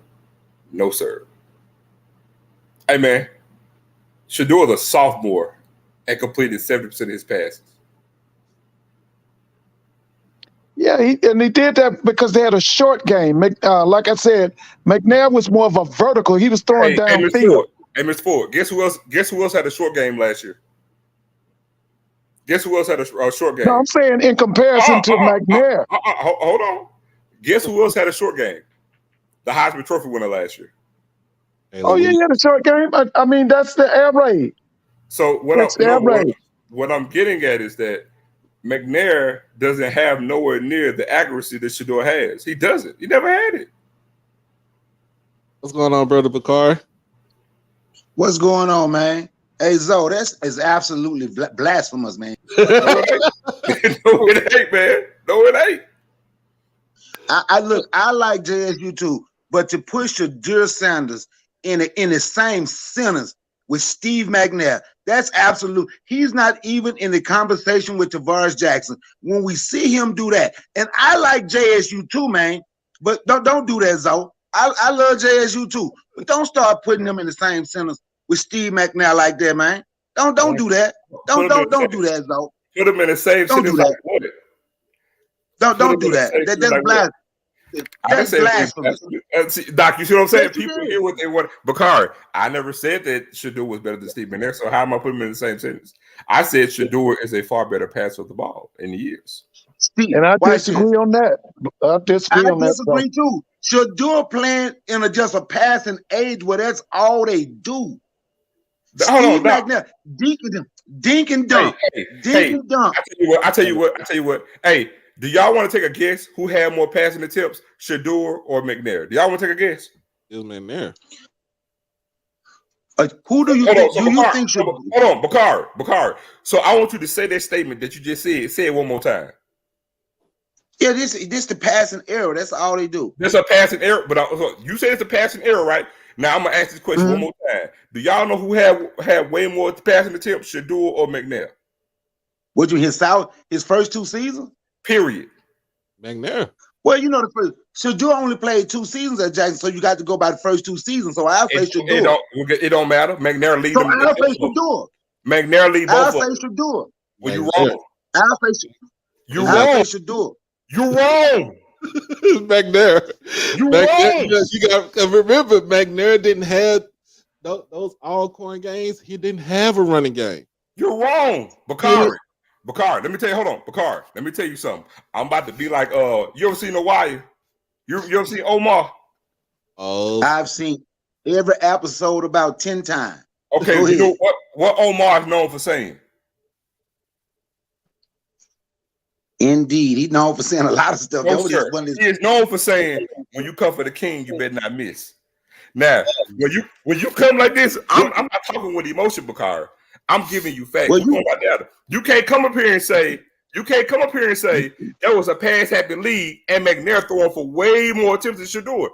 That actually adds to my point. You're proving my point. You don't even realize it. Shador. Look, hold on. I'm not trying to look before you go further. I'm not trying to make this a Shador McNair thing. Again, McNair is the better player than Shador. McNair is the better talent than Shador. Shador is the better passer of the ball is all that I am saying. And guess what? The data shows it. Numbers don't lie. You can't manipulate them. I tell you what, neither one of them can add to their swag resume. Shador completed 68% his freshman year. That's better than Steve McNair's senior season. You're being blasphemous, man. I'm just telling you. Because you're trying to do what you want to say. No, man, you it's blasphemous. It ain't even in it. And I understand, like I said, I understand. Hold on. You say it's blasphemous. I'm gonna say this one more time. Shador completed 68% of his passes his freshman year. That's better than Steve McNair's senior season. How's that blasphemous? Where was he throwing the ball? You know that has something to do with it too. How far was he throwing the ball down? Okay, I'll tell you what. Hold on. I know this. Shador completed his average completion was 8.9 points. I'm at 8.9 yards per completion. Mm-hmm. Okay, how many passes did he throw his freshman year? Way less than Steve McNair. It was way less. How many? We can't just say way less. You just said we bringing facts now. Hold on. I'm gonna rock with this on everything. You don't want to go here. Talk about Steve McNair. You don't want to go. Hey, Doc, pull it up. What's that? Pull the numbers up, Doc. Carl, you ugly in your favor now. Shador's passing. Hey, and pull up McNair. Oh, it's gonna get ugly for you, Bakar, if you're gonna go Look, I'm taking the emotion out of it, Steve Bakari. McNair, he's the Bakari, listen to me. Listen to me. You speaking from feelings. Don't do that. Yes, you are. Put that cigarette down now. Oh, wait, now you need to calm your nerve. You speaking from feelings. Hey, I'm trying to quit, man. This is about my second one all day. I'm trying to quit. You speaking Steve McNair's highest completion percentage was 58.6%. Yep. Bakari, Shador was 10 points better than they his freshman year. Okay, but he ain't pulled them numbers up yet. How many passes he threw? Hold on. Either way it go, McNair got way more. Yeah, McNair, because you got to realize McNair was everything. He was the running back. He was the quarterback. He was everything for all quarterback in the. Hold on, let me say this one more time. I am not here saying that Shador Sanders is the better player than Steve McNair. I am not saying that. I've never said that. I'm not saying that Shador is the better talent than Steve McNair. I'm just saying a better throw of the ball. It ain't close. Now, I would say his numbers. So 1991 freshman year, 189 completions to 338 attempts, close to 56 yards, 56% completion, 2,895 yards, 8.6 yards average. 8.6? 8.6. Now this one. Hold on. I asked you to pull up Shador. I'm pulling up Steve. I'm pulling Shador. Smoke your cigarette. I'm finna kill y'all now. Because I'm finna dispute that. That's his freshman year. Hold on. He had 24 touchdowns. Everybody gets on Shador. They say he did get dunk right. Shador was doing about 8.9 yards of completion. I would you keep going through Steve McNair. Come on. Second year, he more completions. He had 42 more completions his sophomore year. He attempted more at 419, 55% completion rate, 3,541 yards, 8.5 yards average, at 29 touchdowns. How many attempts though? The attempts was 419. How many his freshman year? 338. Hold on, 338 to what? For 419. And what that completion percentage was? 55. Okay, go ahead on next year. I'm gonna eat you up. So junior year, he passed. He kind of regressed. So he passed less, 204 yards. 204 completions to 386 attempts. Close to 53% completion percentage, 3,197 yards, 8.3 yards average, and he had 22 touchdowns. And then his senior year, that's when he went off with 94. 356 completions to 612 attempts. 612 attempts? 58.2 completion percentage, 5,377 yards, 8.8 yards average, and he had 47 touchdowns that year. But also, when it came down to it, the man, each year his numbers went up as far as rushing. So his freshman year, he was 242 yards rushing. Sophomore, 516. Junior year, 633. And then his senior year, that he damn near almost tripled that from his freshman year to 904 yards. Now watch this. Now show me a game where Jackson State played where the defense was designed just for Shador. Whenever they play. Now watch this. Do you think that UL That's an easy answer, Bakari. That's every game they played. No, come on, man. No. Especially if you look like last season when they played Bama Show me a season where Steve McNair had 1,000-yard rush. Show me a season where he never had 1,000 yards rush. Away from it. Say it again. So once again, Bakari, the whole defense is designed to stop McNair. Bakari, enjoy your Newport. Doc, go ahead and read Shador stats now. All right, Shador stats out. So 2021, the man was 10-2. So basically, he had 272 completions to 413 attempts, 65.9 completion percentage, basically 66%, 3,231 yards, and 30 touchdowns and 8 interceptions. What's the average completion? Well, 7.8. Okay, go to the last season. So his last season, 341 completions to 483 attempts, 70.6 completion percentage, 3,732 yards, 40 touchdowns, 6 interceptions, and a 7.7 yards per average.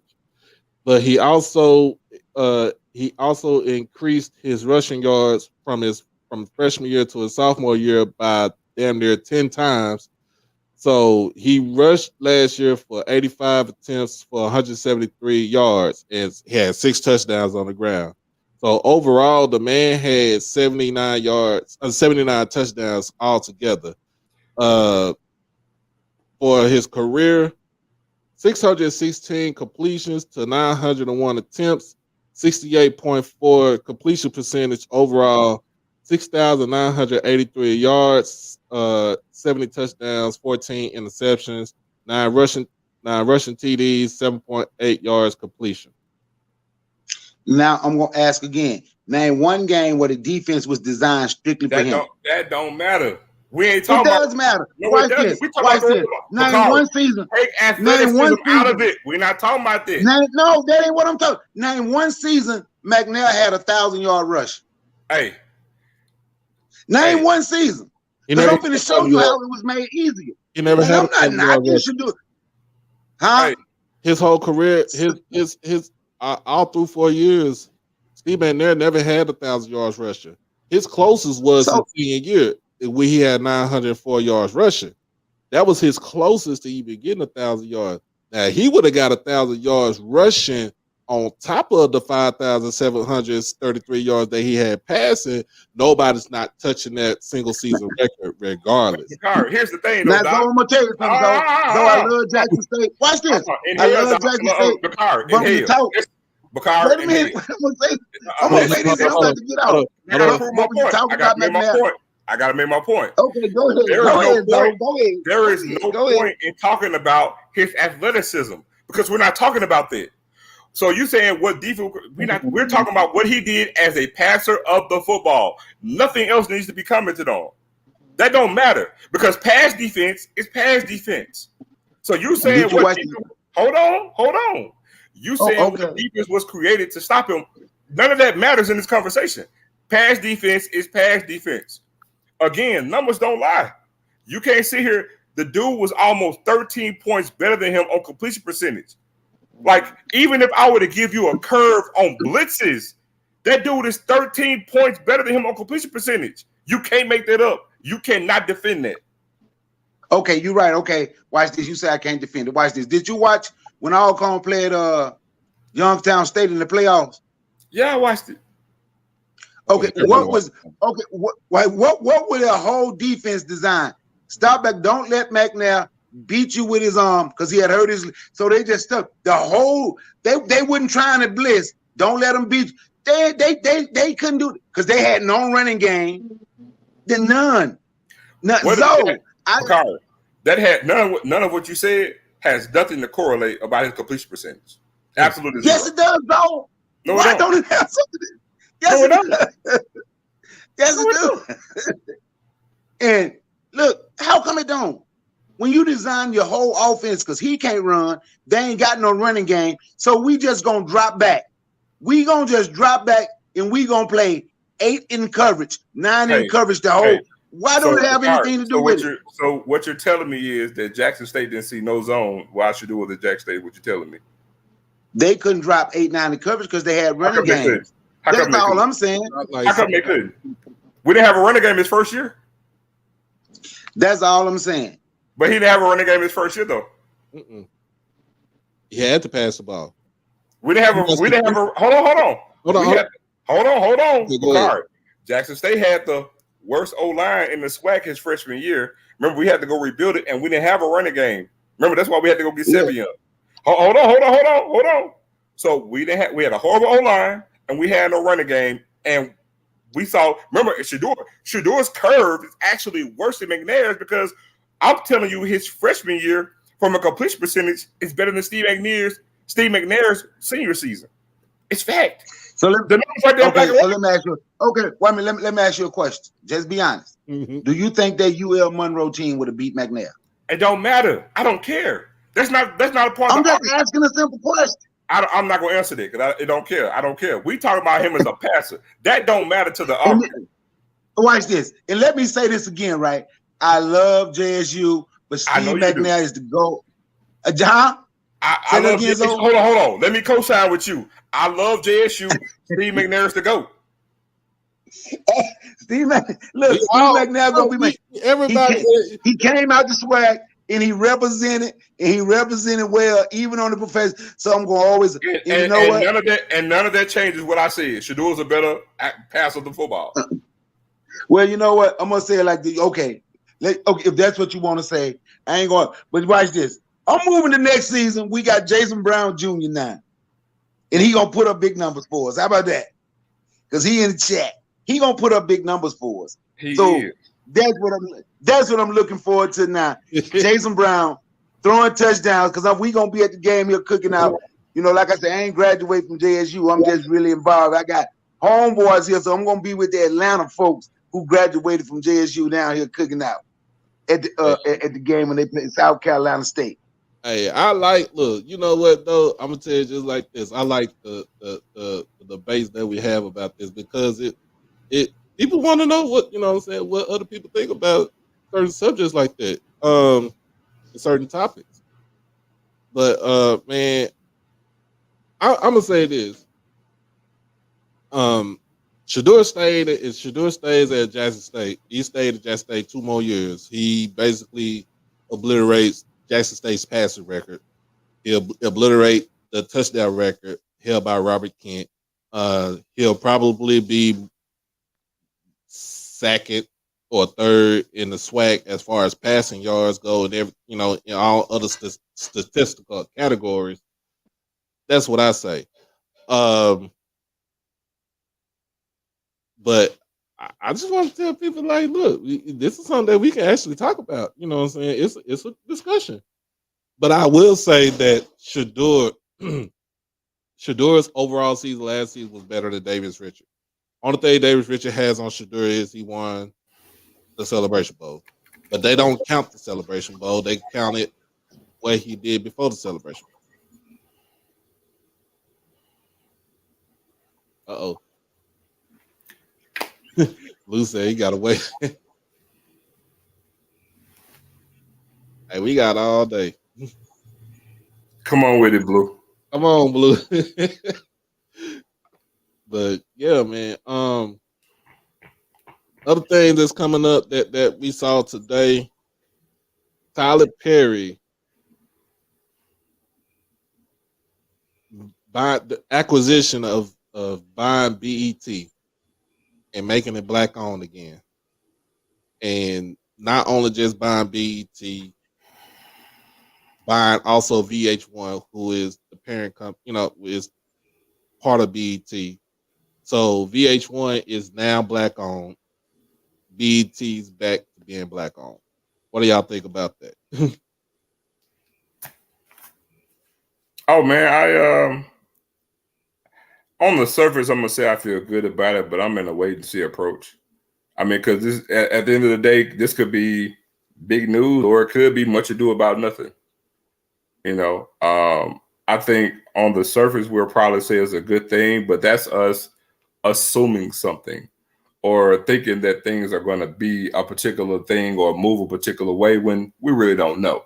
Right. So right now, I'm gonna say surface level, okay, it could be good, but again, it could be nothing at the same time. What do you think, Mr. Ford?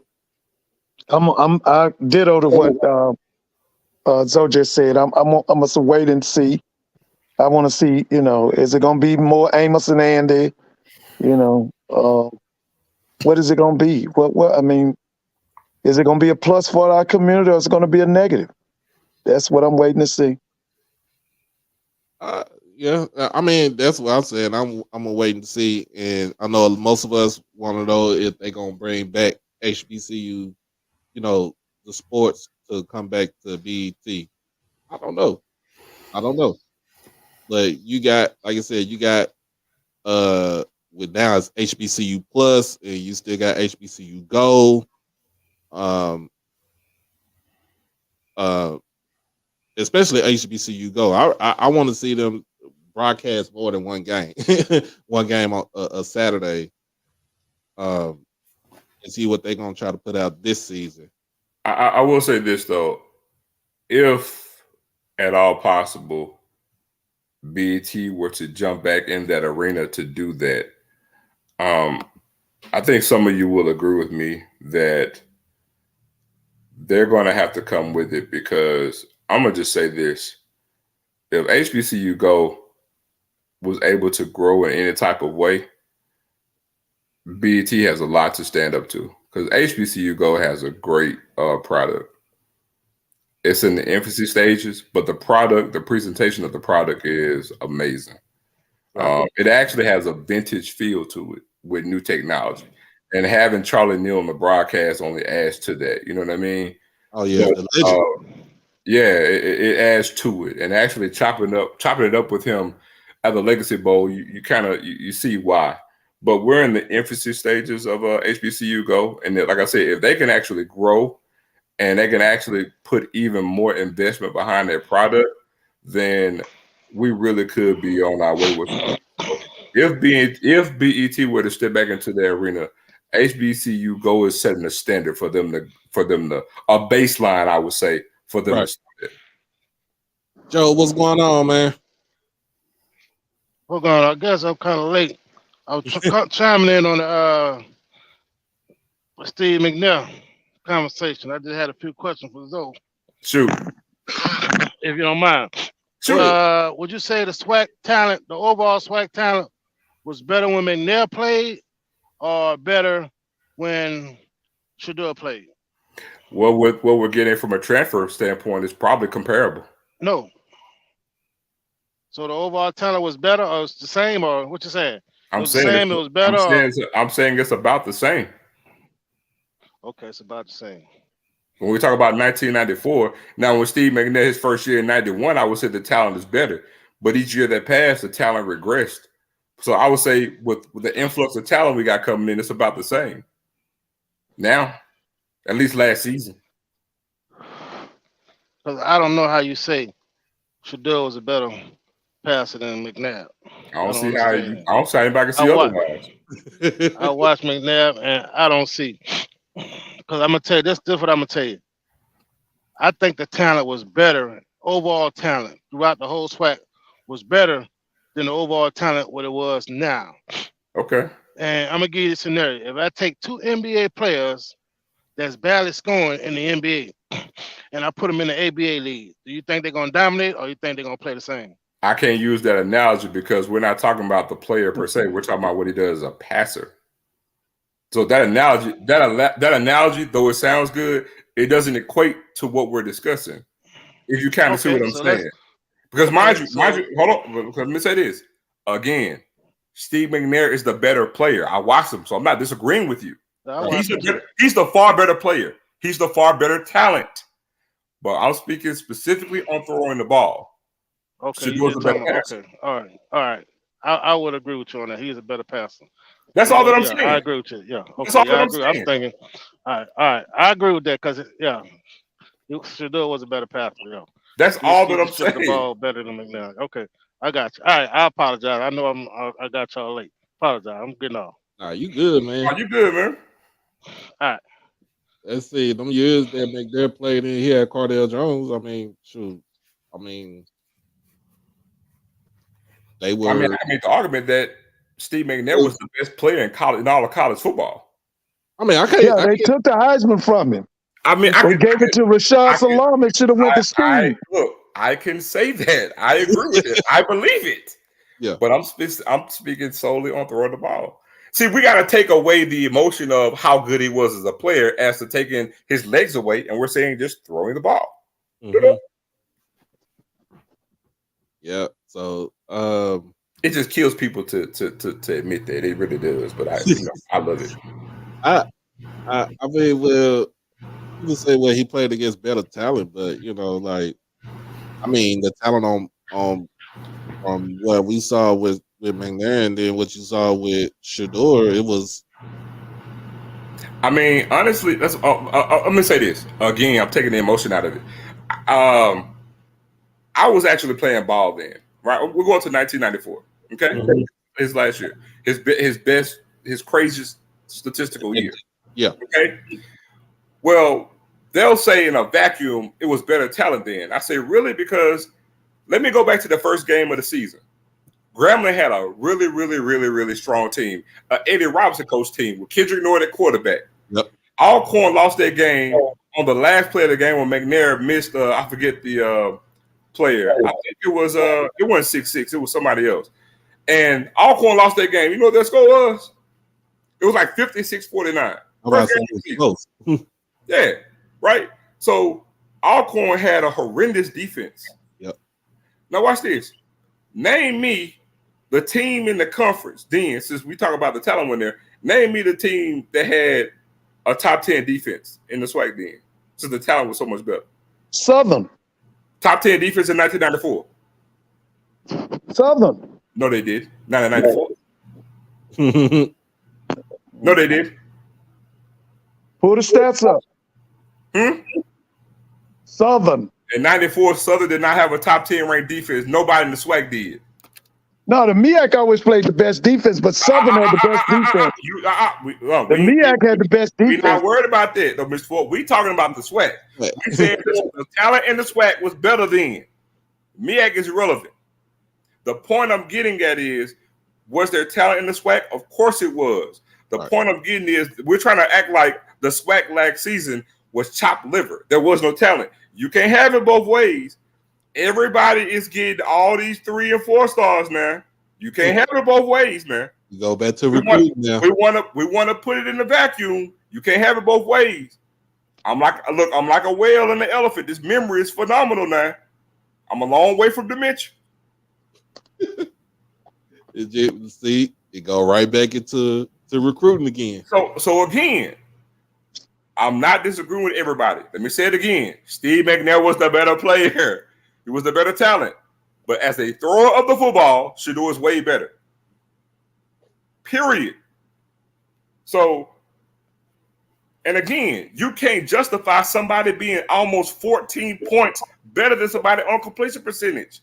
You can't defend that. Right. Right. So I got a question for you. We talked about this last week. Remember we talked about all-time coaches last week, Mr. Ford? And of course, you got to lead off with Eddie Robinson. Eddie Robinson being the greatest to me. I don't care anybody say.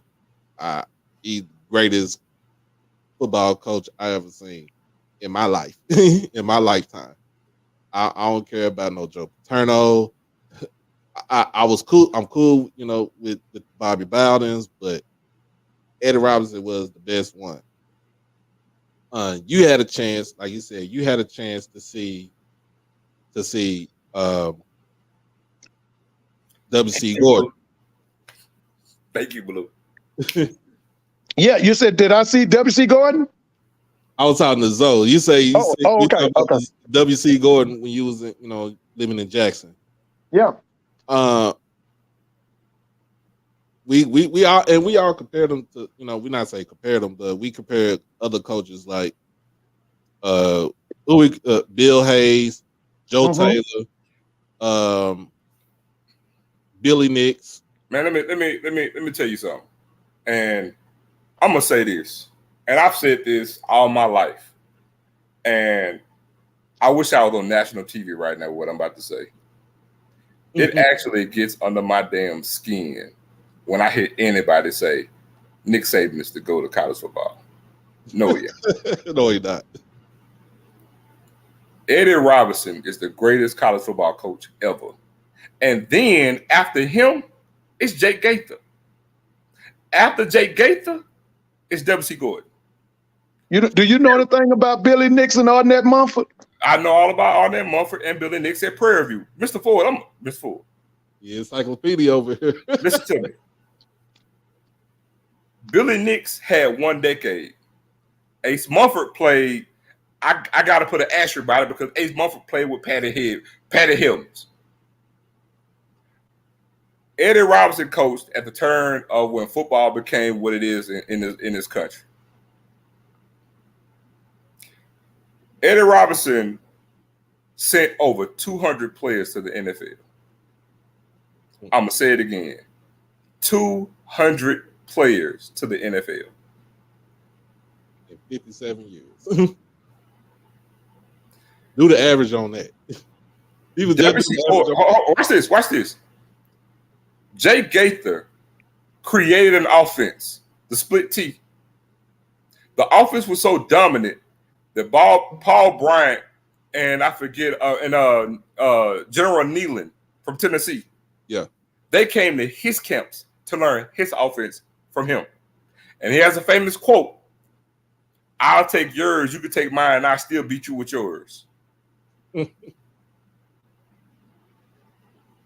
W.C. Gordon won 8 conference titles in 11 years. Yeah.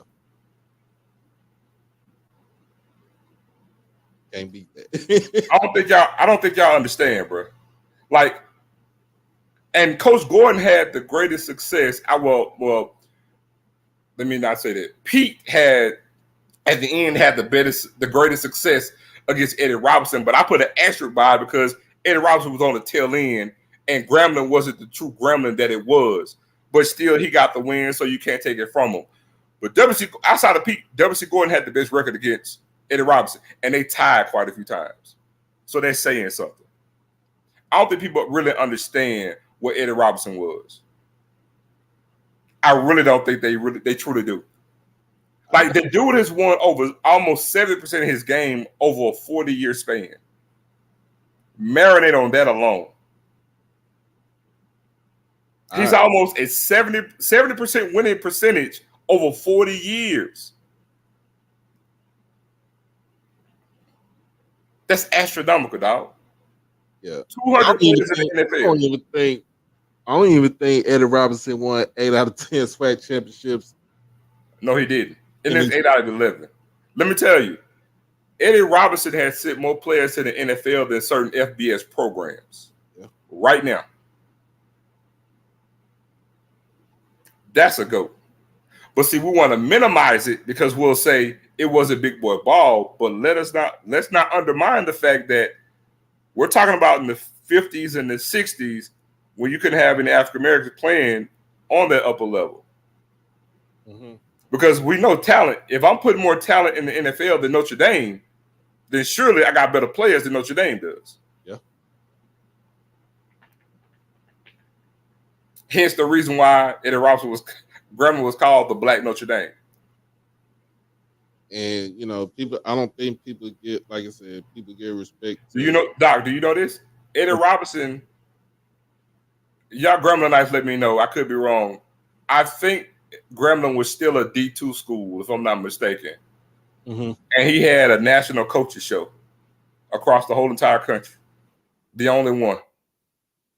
I think my cousin told me about that. Oh, no. Russell Hayes, you're far from truth. I can tell you all about Ernie Banks at Morgan State. I don't know SWAC football. I know HBCU football. Mm-hmm. Like I said, you come for the king, you better not miss. That's why I say people don't give respect to Bill Hayes, Coach Hurt from Morgan State back in the day. Billy Joe Taylor. Like, Billy Joe was at Central State before he came to FAM. Mm-hmm. You know who was at Central State with? Rick Cummings. When Central State was a power. Nah, Pippin.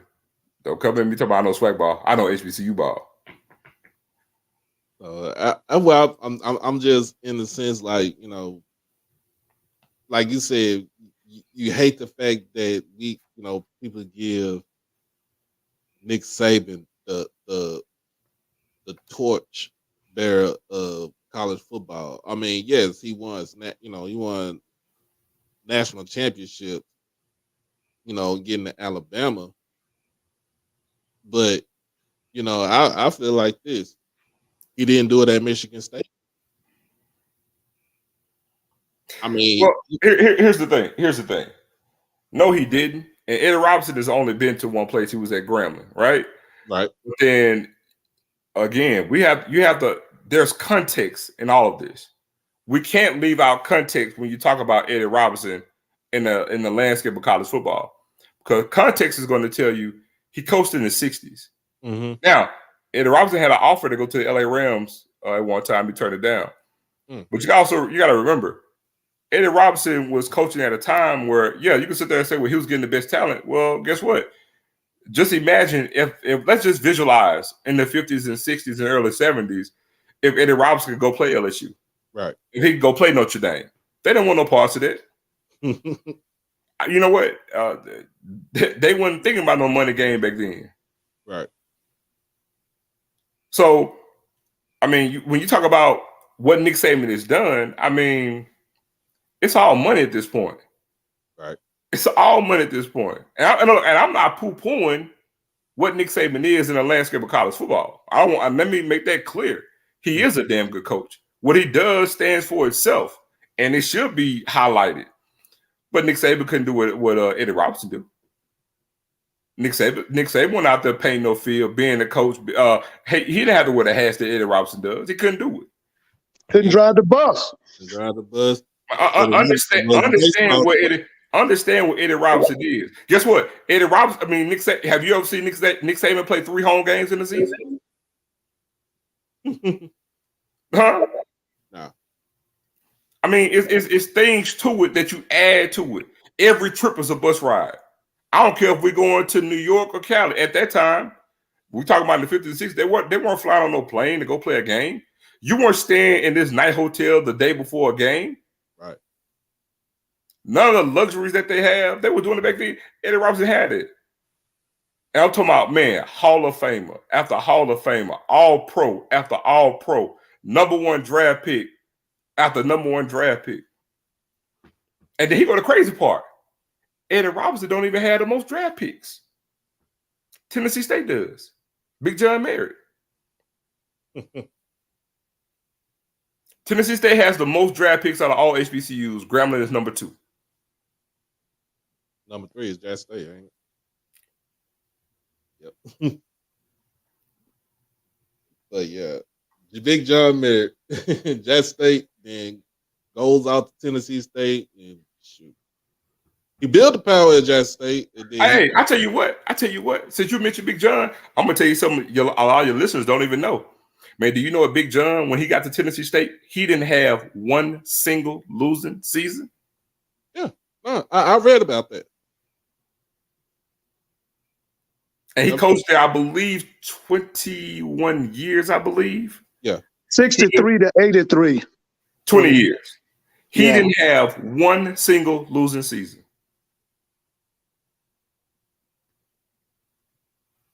That's Blue, that's a fact. That's a fact. I don't care how good your X and O's are. If you ain't got the talent, it don't matter. It's what you do with the talent to make it better. Right. But man, and again, we talk about Eddie Robinson, but we don't talk about Jay Gaither. I don't think people understand how good Jay Gaither was. And he took FAMU and beat Tampa. That's right.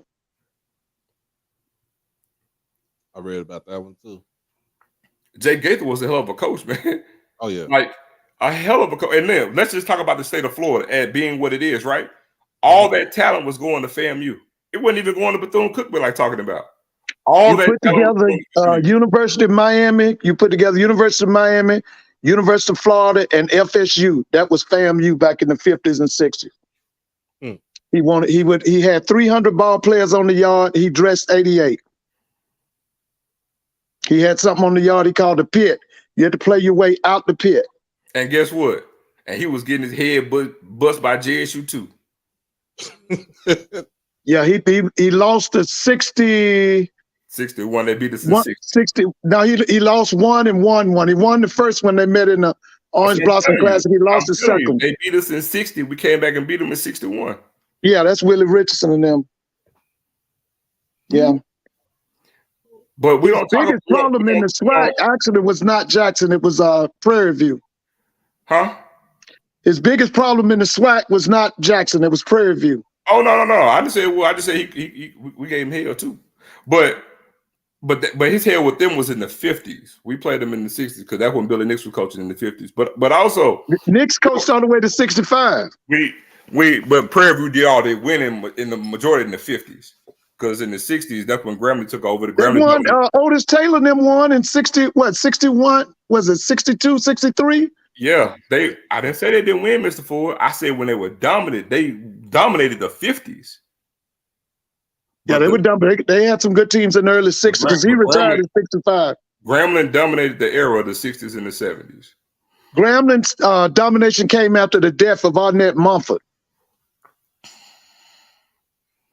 Then you go to the 80s.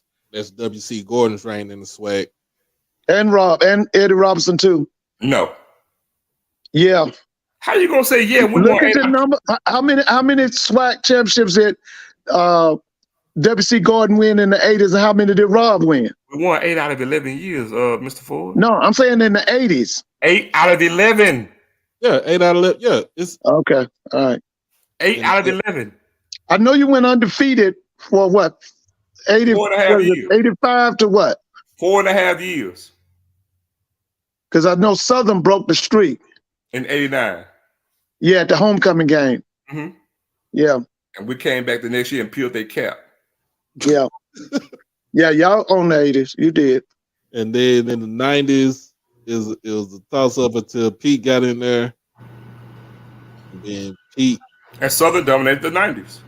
Yeah, Southern dominated. Yeah, Southern dominated the 90s. Like, if you, and it's something that we always talked about, it's what I always talk about, that is your blue blood in the SWAC. It's from the 60s to the 70s is Grambling, 80s is Jackson State, 90s is Southern, 2000s is Grambling. 2000s was Grambling. The 50s was Prairie View. Mm-hmm. 50s was Prairie View. So, and then, people forget, they tend to lump Prairie View because of the streak that they had, the losing streak they had 0-80, and they didn't have scholarships though. They didn't have scholarships. They didn't have scholarships for so long. Man. They didn't have no scholarships. And look, Doc, and when you mention Blue Bloods, look, let me go ahead and put this out there because people tend to talk about their program. It's only 6 Blue Bloods in all of HBCU ball. 6. Tuskegee, mm-hmm. FAMU, mm-hmm. Tennessee State, Grambling, Southern, Jackson State. That's it. You gonna leave out A&T? How many conference championships they got? Let Doc pull it up. Doc, pull it up. You gonna leave out Morgan State? Doc. You gonna leave out Maryland Eastern Shore? I sure am. How many titles Maryland Eastern Shore got? Let him pull it up. Hold on. Hey, look, the fact that you got to ask about proves the point. It's only 6 Blue Bloods in all our HBCU ball. Winning 2 or 3 championships don't make you no blue blood. And then A&T got the knock that they went 0-27. No, wait, hold on, watch this. Do you know who has the most MEAC titles in conference history? MEAC title. Yeah. The reign for MEAC title is only 2 teams. When you talk about the reign of MEAC titles, is it South Carolina State? It's South Carolina State got the most MEAC titles, and then it's FAMU. So what you talk about North Carolina A&T again? Just because they came along under Broadway? Hey, Tay B, you don't know. Hey, listen, go back and look up Skip McCain, and I got the other guy was named the guy that took over after him. No, Maryland Eastern Shore had. They were not called Maryland Eastern Shore. It was called Maryland State. It was Maryland State before then, and yeah, they had some players and they had some good teams, but they are not a HBCU blue blood. They are not. A&T it's not a blue blood. It's they overall record don't spill blue. Don't even sniff blue blood. I just said South Carolina State got the most MEAC titles. How the hell don't know what I'm talking about? I just said they got the most titles. I mean, well, let's see. All-time record for North Carolina A&T: 466, 423, and 46. 52% win percentage. bowl record 7-4. I mean, they got 7 national black college national championships: 68, 90, 99, 2015, 2017, 2018, 2019. I mean, that's a streak, but ain't a blue blood. All right, look up Morgan State. Morgan State. Morgan State was good under what's my dude name? Fat dude. Earl Banks. Earl Banks. I said it already. And Hurt. And Hurt, yeah. Yeah. Mr. Ford equate to they won 2 or 3 years to being a blue blood. He ain't, let him call it out. It wasn't no 2 or 3 years. It was far more than 2 or 3 years. I'm well versed with what Earl Banks did because he's their greatest No, coach. he just told you Earl Banks and Coach Hurst. Coach Banks is the best coach they had. All-time record for Morgan State: 448, 444, and 38, 50%. Hold on, say that again. 448, 444, and 38, 50% winning percentage. But they do got 21 conference titles, so. But that's that's what? It's a mixture of CIAA and MEAC. The MEAC came into existence, I think, in 1970. Yeah, Edward P. Hurt pretty much was. I was gonna say I ain't got no one thing right about the MEAC. Hey, watch this. Hey, watch this. Hey, Doc, we're not gonna even talk about right now. If you can even go back, reflect back to when you were in high school. Mm-hmm. Whenever you said the name MEAC, what school comes to mind? Florida A&M. And what else? The FAMU, Hampton, at the time. I would say South Carolina State. South Carolina State. Well, me being in Texas, I didn't too much know about South Carolina State like that. I knew about Hampton. I knew about FAMU. But I knew about those schools. When you think of when you say the word MEAC, when you think about football, FAMU and South Carolina State comes to mind. Right. And FAMU didn't even join the conference until 1979. I think, if I'm not mistaken. Yeah, that's right. Yeah. Because they was an independent when they won a national championship. I'm just saying. But then too, but see, here's the thing. I'm gonna kind of skip over for a second. Here's the thing. Everybody, all the haters, Jackson State haters, they all talk about that 6-year window where we were not good from 2014 to 2020. Because remember, 2020, we didn't have a season. A spring season. We had a spring season, but I'm saying as far as the fall goes, we have a season. So we cycle coaches like we change coaches like we change draws. I'm gonna put it just like that.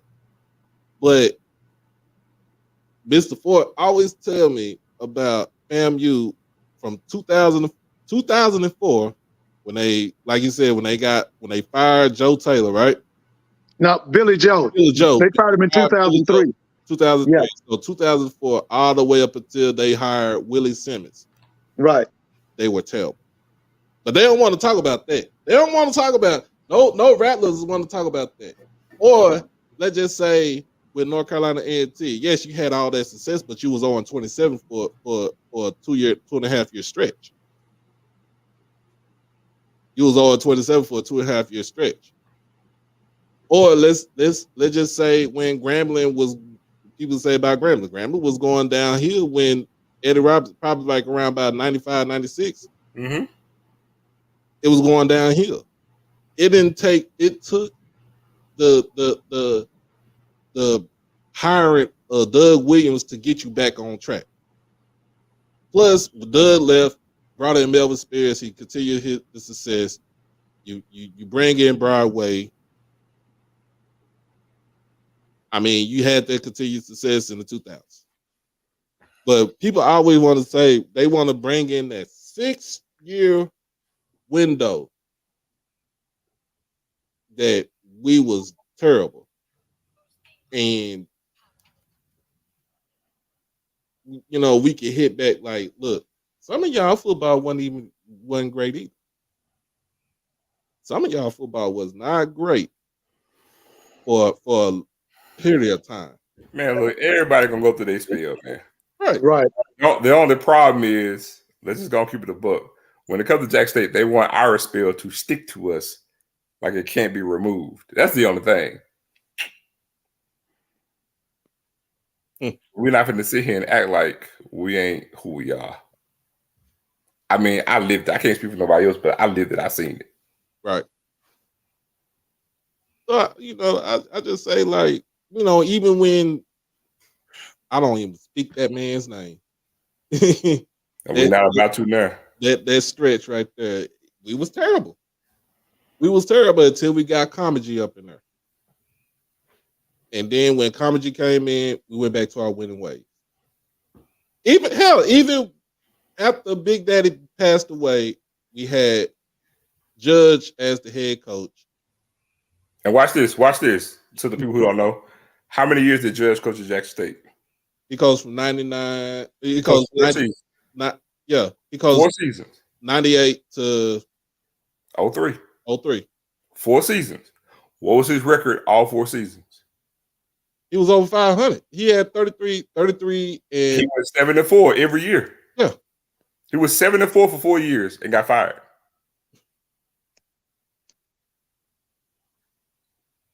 Well, you can thank Ronald Mason for that. I mean, no, that's beside the point. The point I'm getting at is no, I don't have to thank Ronald Mason. That's just Jackson State fan base, bro.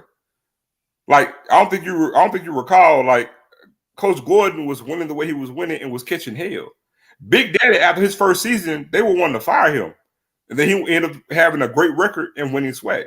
Yeah. That's what I'm trying to do. What year did Big Daddy win the swag?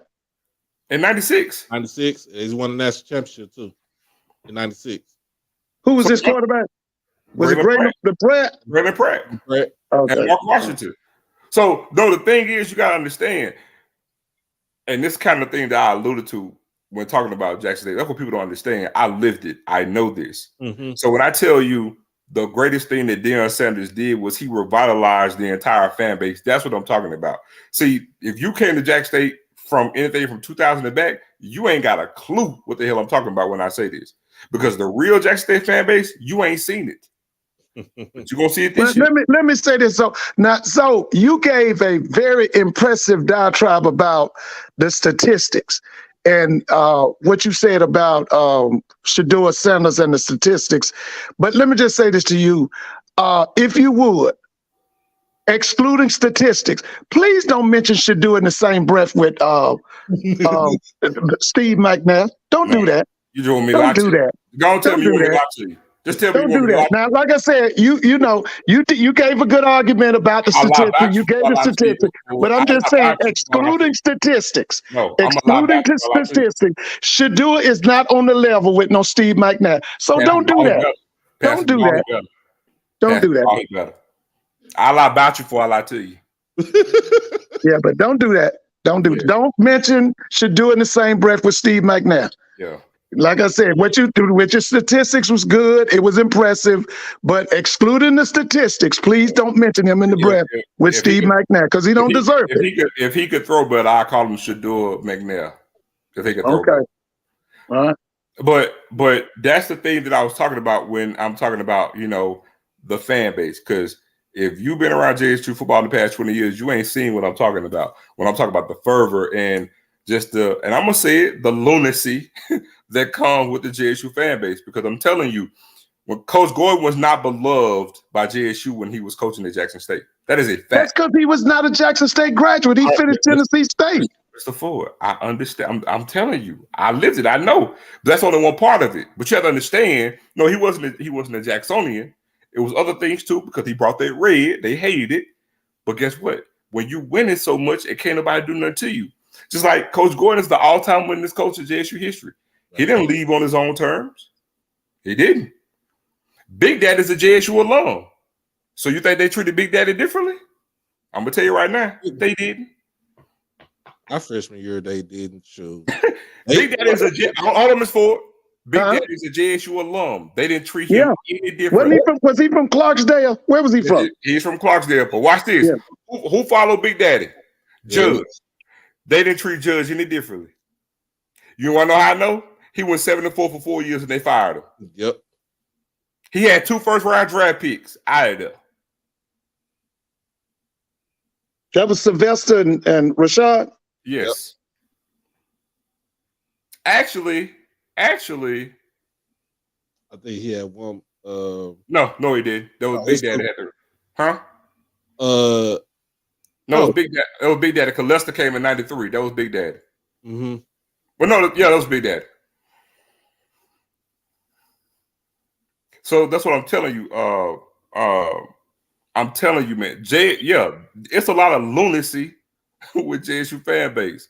It is, but the standard is the standard. And when and when you winning conference titles 8 out of 11 years, that's what you're gonna get. You're gonna get some lunacy. Look at Alabama fans; they crazy as hell. Yep, they're calling to Paul Feinbaum just to talk shit, just because they figured they beat Vanderbilt by 40. They feel like they should have beat them by 60. Adrian, and why you said about JSU fan, Southern is the same exact thing. There you go. Because Southern and Jackson State are mirror images of each other. They're basically one and the same. Well, yeah, we had the most draft picks, 1968. Their record still stands as I speak. Well, we had 11 draft picks. Jackson had 11 players drafted off one team into the NFL draft. No other school has more first-round picks than Jackson State. No other school has 2 top 5 picks in the NFL draft than Jackson State. No other FCS team has 2 top 10 picks than Jackson State. The only thing Jackson State doesn't have that Grambling and Tennessee State have is the #1 overall pick. Mm-hmm. And remember now, Grambling, and I think it was 71 or 72, Grambling had 43 players in the NFL. That record was eventually broken by Florida State. And so let me tell you, Jackson State had the overall record for 11 players off a team drafted into the NFL. That record was not broken. I can't remember the year, but the Miami Hurricanes broke that record. Yeah, it was 2004 or 05, whatever that year was when Ken Dorsey, all those Miami Hurricanes got drafted. Oh, no, it was 04. Yeah, it was 04 because they lost. 04. Yeah, they broke that record. So now they have the most players off a single team drafted to the NFL. And if memory serves me correctly, I believe Georgia just tied that this year with 15 draft picks. But be it as it may, when we talk about FCS schools, Jackson State still holds that record at this very moment. Now, granted, when I say that, some people who want to oppose it will say, "Oh, yada yada, they had 50 rounds back then." So, guess what? It still stands. Yep. Miami just did it. Georgia just did it. And hold on, and the NFL just went to 7 rounds. I want to say 93, 94. It was 90. I think it was 1992. Somewhere around there. Yeah, they went to somewhere around there. They just went to 7 rounds then. So it's not that long that they only had a 7 round draft. So saying that means nothing. Yeah, man. Y'all might want to read up on what your school done because they done some serious things right here, bro. and let me say this: Jackson State still stands a chance to get 2 more Hall of Famers. You got Harold Jackson, and Jimmy Smith.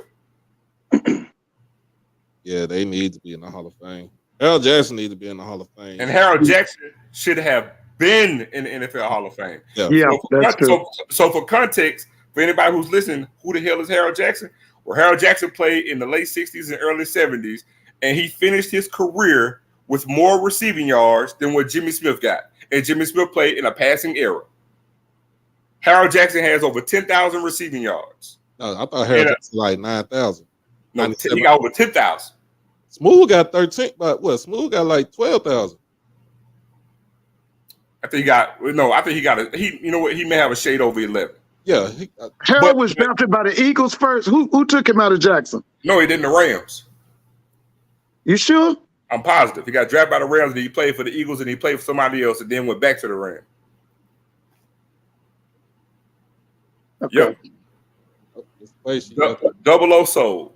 Yeah, Double O Soul. He was a dog in the NFL. A dog. Yeah. Jimmy got 14,000. That's a lot. lot of yards for a person who ain't even. Well, I'm gonna tell you like this: if Jimmy got more yards, it's still actually if you want to compare it, it don't even equate to the yardage that Harold Jackson got because Harold Jackson didn't play in a pass happy NFL. He didn't get nowhere near the attempts that Jimmy Jughead got, or any of these receivers for that matter. Yeah, and I gotta say this: go ahead. Harold Jackson played when it was football. And before you know what I'm talking about too. Yeah, I'm just trying. Now you say he was drafted by the Rams in the '60s. Yeah. Let me pull it up. Yeah, pull that up because I didn't know I knew he was out there with John Hadle, but I didn't know they drafted him. What's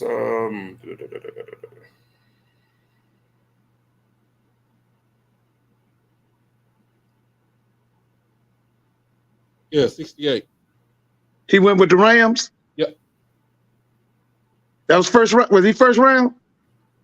12th round. No, he went in the first round. He was in the 12th round. It doesn't say. He got drafted in 1968 by the Rams. Then he got traded to the Eagles. Then he went back to the Rams. And then he went to New England. And then he went to Minnesota for a year and finished his career in Seattle. Okay. But he finished his career with he played in 208 games. He had 579 receptions, 10,372 yards, and 76 touchdowns. You need to be in the damn Hall of Fame. And he finished his career in 1982. You need to be in the damn Hall of Fame. Yeah. I don't care what anybody Long time ago. Long time ago. Long time ago. So we're trying to do something to get him in on the senior vote because that's the only way he can go in is on the senior vote. But bro, isn't that how they got Ken Riley in? Yeah, Riley then on the senior vote. Robert Brazil was on the senior vote too, wasn't he? Yeah, he did. Yeah, he was on the senior vote. Yeah, so watch this. I was wrong. He had 12,000 yards. So look, Jimmy had 12,000 yards, but Jimmy had less touchdowns than Harold Jackson. Mm-hmm. And Harold Jackson played in basically the whole entire 70s, bro. That's crazy. It's crazy. This is crazy. Smooth was drafted in the second round by the Cowboys. Did not play now. Almost one down with the Cowboys. Still got a Super Bowl ring. Yep. And let me say this too. Understand that Jimmy Smith was out of football for 3 years. Until he went to Jacksonville. And still put up the stats that he put up. That's crazy. Ooh, man, this is crazy, man. Oh, Mr. Boy, you say you thinking of Harold Carmichael. No, Harold. I know Harold is from Southern. He's from Jacksonville. No, I know Harold Carmichael. No, but Harold is in the Hall of Fame too, isn't he? He just got in. But no, Harold Jackson played for the Eagles too. Harold Jackson. Yeah, he played for the Eagles. The guy was about 6'7", 6'8", right? Harold Jackson played with the Eagles when they had white helmets. Yeah. I remember Norm Snead was his quarterback. Mm-hmm. I remember him. He was from Jacksonville, Florida. Who? Harold Carmichael. Oh, yeah. I like to about Harold Jackson. Harold Jackson had no. Hold on now, Jeremiah. You cannot say Harold Jackson needs to just do the complaint. Drew Pearson's numbers back in the 70s should have been put him in the Hall of Fame. No, he ain't saying his numbers was good. He was just saying all I gotta do is complain like him. Yeah. But he shouldn't have had to complain. Drew Pearson was the truth, man. Yeah, the original 88. He shouldn't have had to complain. That guy could do it, and he was clutch. The 5 brothers that played for JSU through were drafted. That's the Connors. Talking about Darian Connor and his brothers? Mm-hmm. Yeah, Darian came to the Falcons. He came here. That's another set of brothers that got drafted too. I believe that's Gloucester Richardson them. There was only 2 though. Gloucester and Willie. Yeah. It's just another set of brothers. Well, it was 3 of them. Walter and Eddie. Huh? Walter and Eddie. No, but 3 of them though. Oh.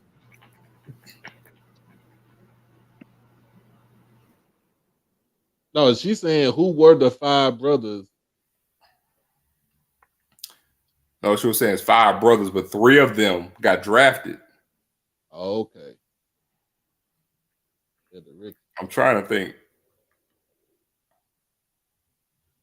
Yeah, I do know. But he didn't start to his junior, but he played quite a bit sophomore year. He played. Yeah, his quarterback was Ricky Jordan, wasn't it? I knew he came when Shannon Bull was there. I know Jimmy almost my whole life. We used to call him Jughead. So I knew. Yes, hold on, Jeremiah. Yes, Drew had the number, but he complained his way to the Hall of Fame. No, he should not have complained his way. He should not have anything. He could do it. The man numbers spoke for himself in the 70s. Hey man, he's the original 88. Yes. Yeah. And just like Lem Barn is the original 20. Yeah. Like we cool, but I can't let that slide right there. I can't let that slide. That man should have been in the Hall of Fame. Like years ago. Like Evelyn got it. Evelyn got it. I was wrong. Okay, then she got it. It was the Richardsons. I said Willie and Gloucester. But she said Charles, Prentice, and Ernest.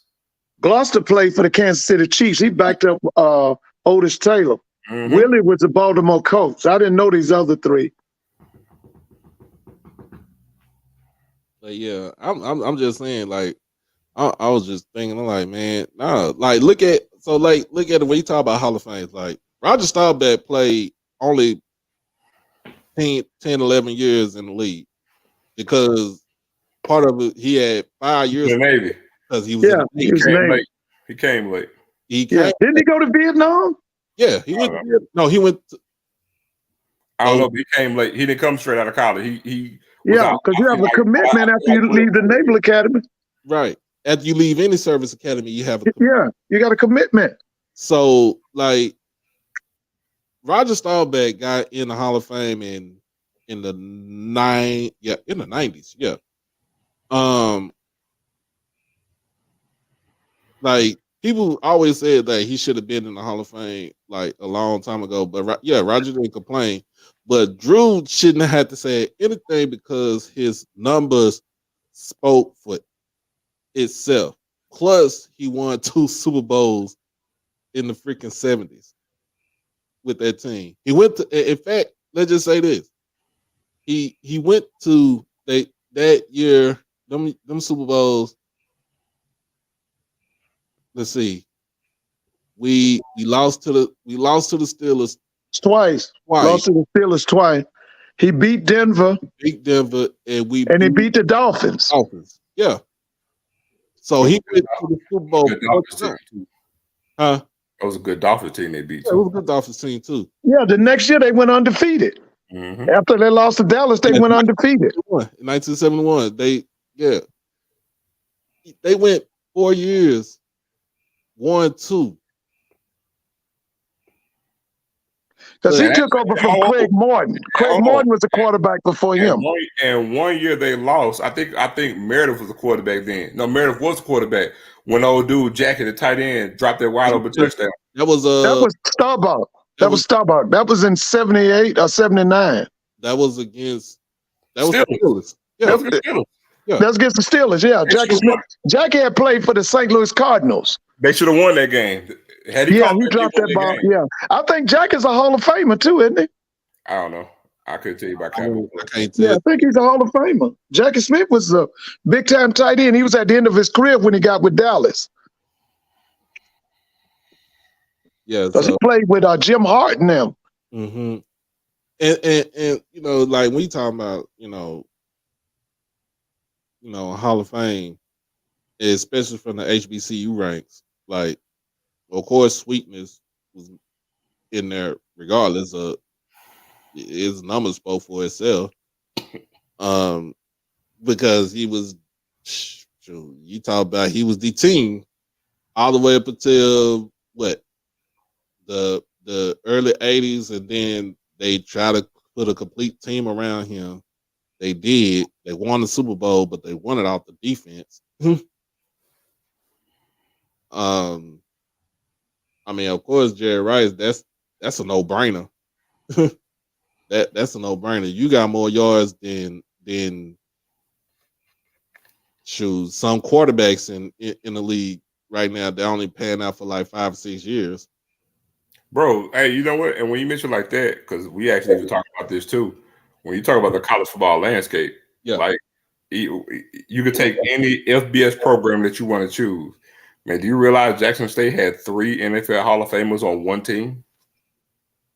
I don't think nobody want to argue. Wait a minute, that's Peyton, Slater, and Brazil, right? Right. On one team. Yeah, that's Bob Hill's team. Think about that. 3 NFL Hall of Famers on one college team. Yeah. And they were going against Doug Williams and them. Hold on. And didn't go undefeated that season. That's crazy. That's crazy. Lost to Grambling. I think Grambling and Alcorn that year. I think. Yeah. 1974. That's crazy. That was Peyton's last year, right? Yep. Yeah. Everybody on that team got drafted. That's Donald Reeves, Vernon Perry. It was everybody got drafted. Hold on. Matter of fact, there was a story. I mean, cut you off, Miss Ford. There was a story from Bill Nunn. I can't remember the year, but I do know that it was either 68 or 69. I'm thinking it's 68 because that's the year we had all those players drafted. But the game with Jackson State versus Grambling at the Vet that year, it rivals any SEC game because literally in that game, they had about 45 players between the two schools get drafted to the NFL. That was the first time they played in the Vet, right? No. Who was the first team Jackson played in the Vet? The first team they played in the Vet was Grambling, but that wasn't the year. That wasn't 68? No. What year was it? It was either 63 or 64, somewhere in there. They played in the Vet in 63 or 64? Mm-hmm. You sure? I'm positive. Doc, is there any way you can look that up? I don't know about that, man. Number 4, I'm 1,000% positive. They played in the Vet in 63 and 64. One of the two. Okay. It was one of the two. But it was before Martin Luther King passed. I can guarantee you that. 1966. I knew it was before Martin Luther King had died. What was the year? It said 67. I knew it before Martin Luther King died. Oh, it's 67. And that was the year, the first time they played. The first game in the Vet was Grambling. Mm-hmm. Yeah. That's what I thought it was 68.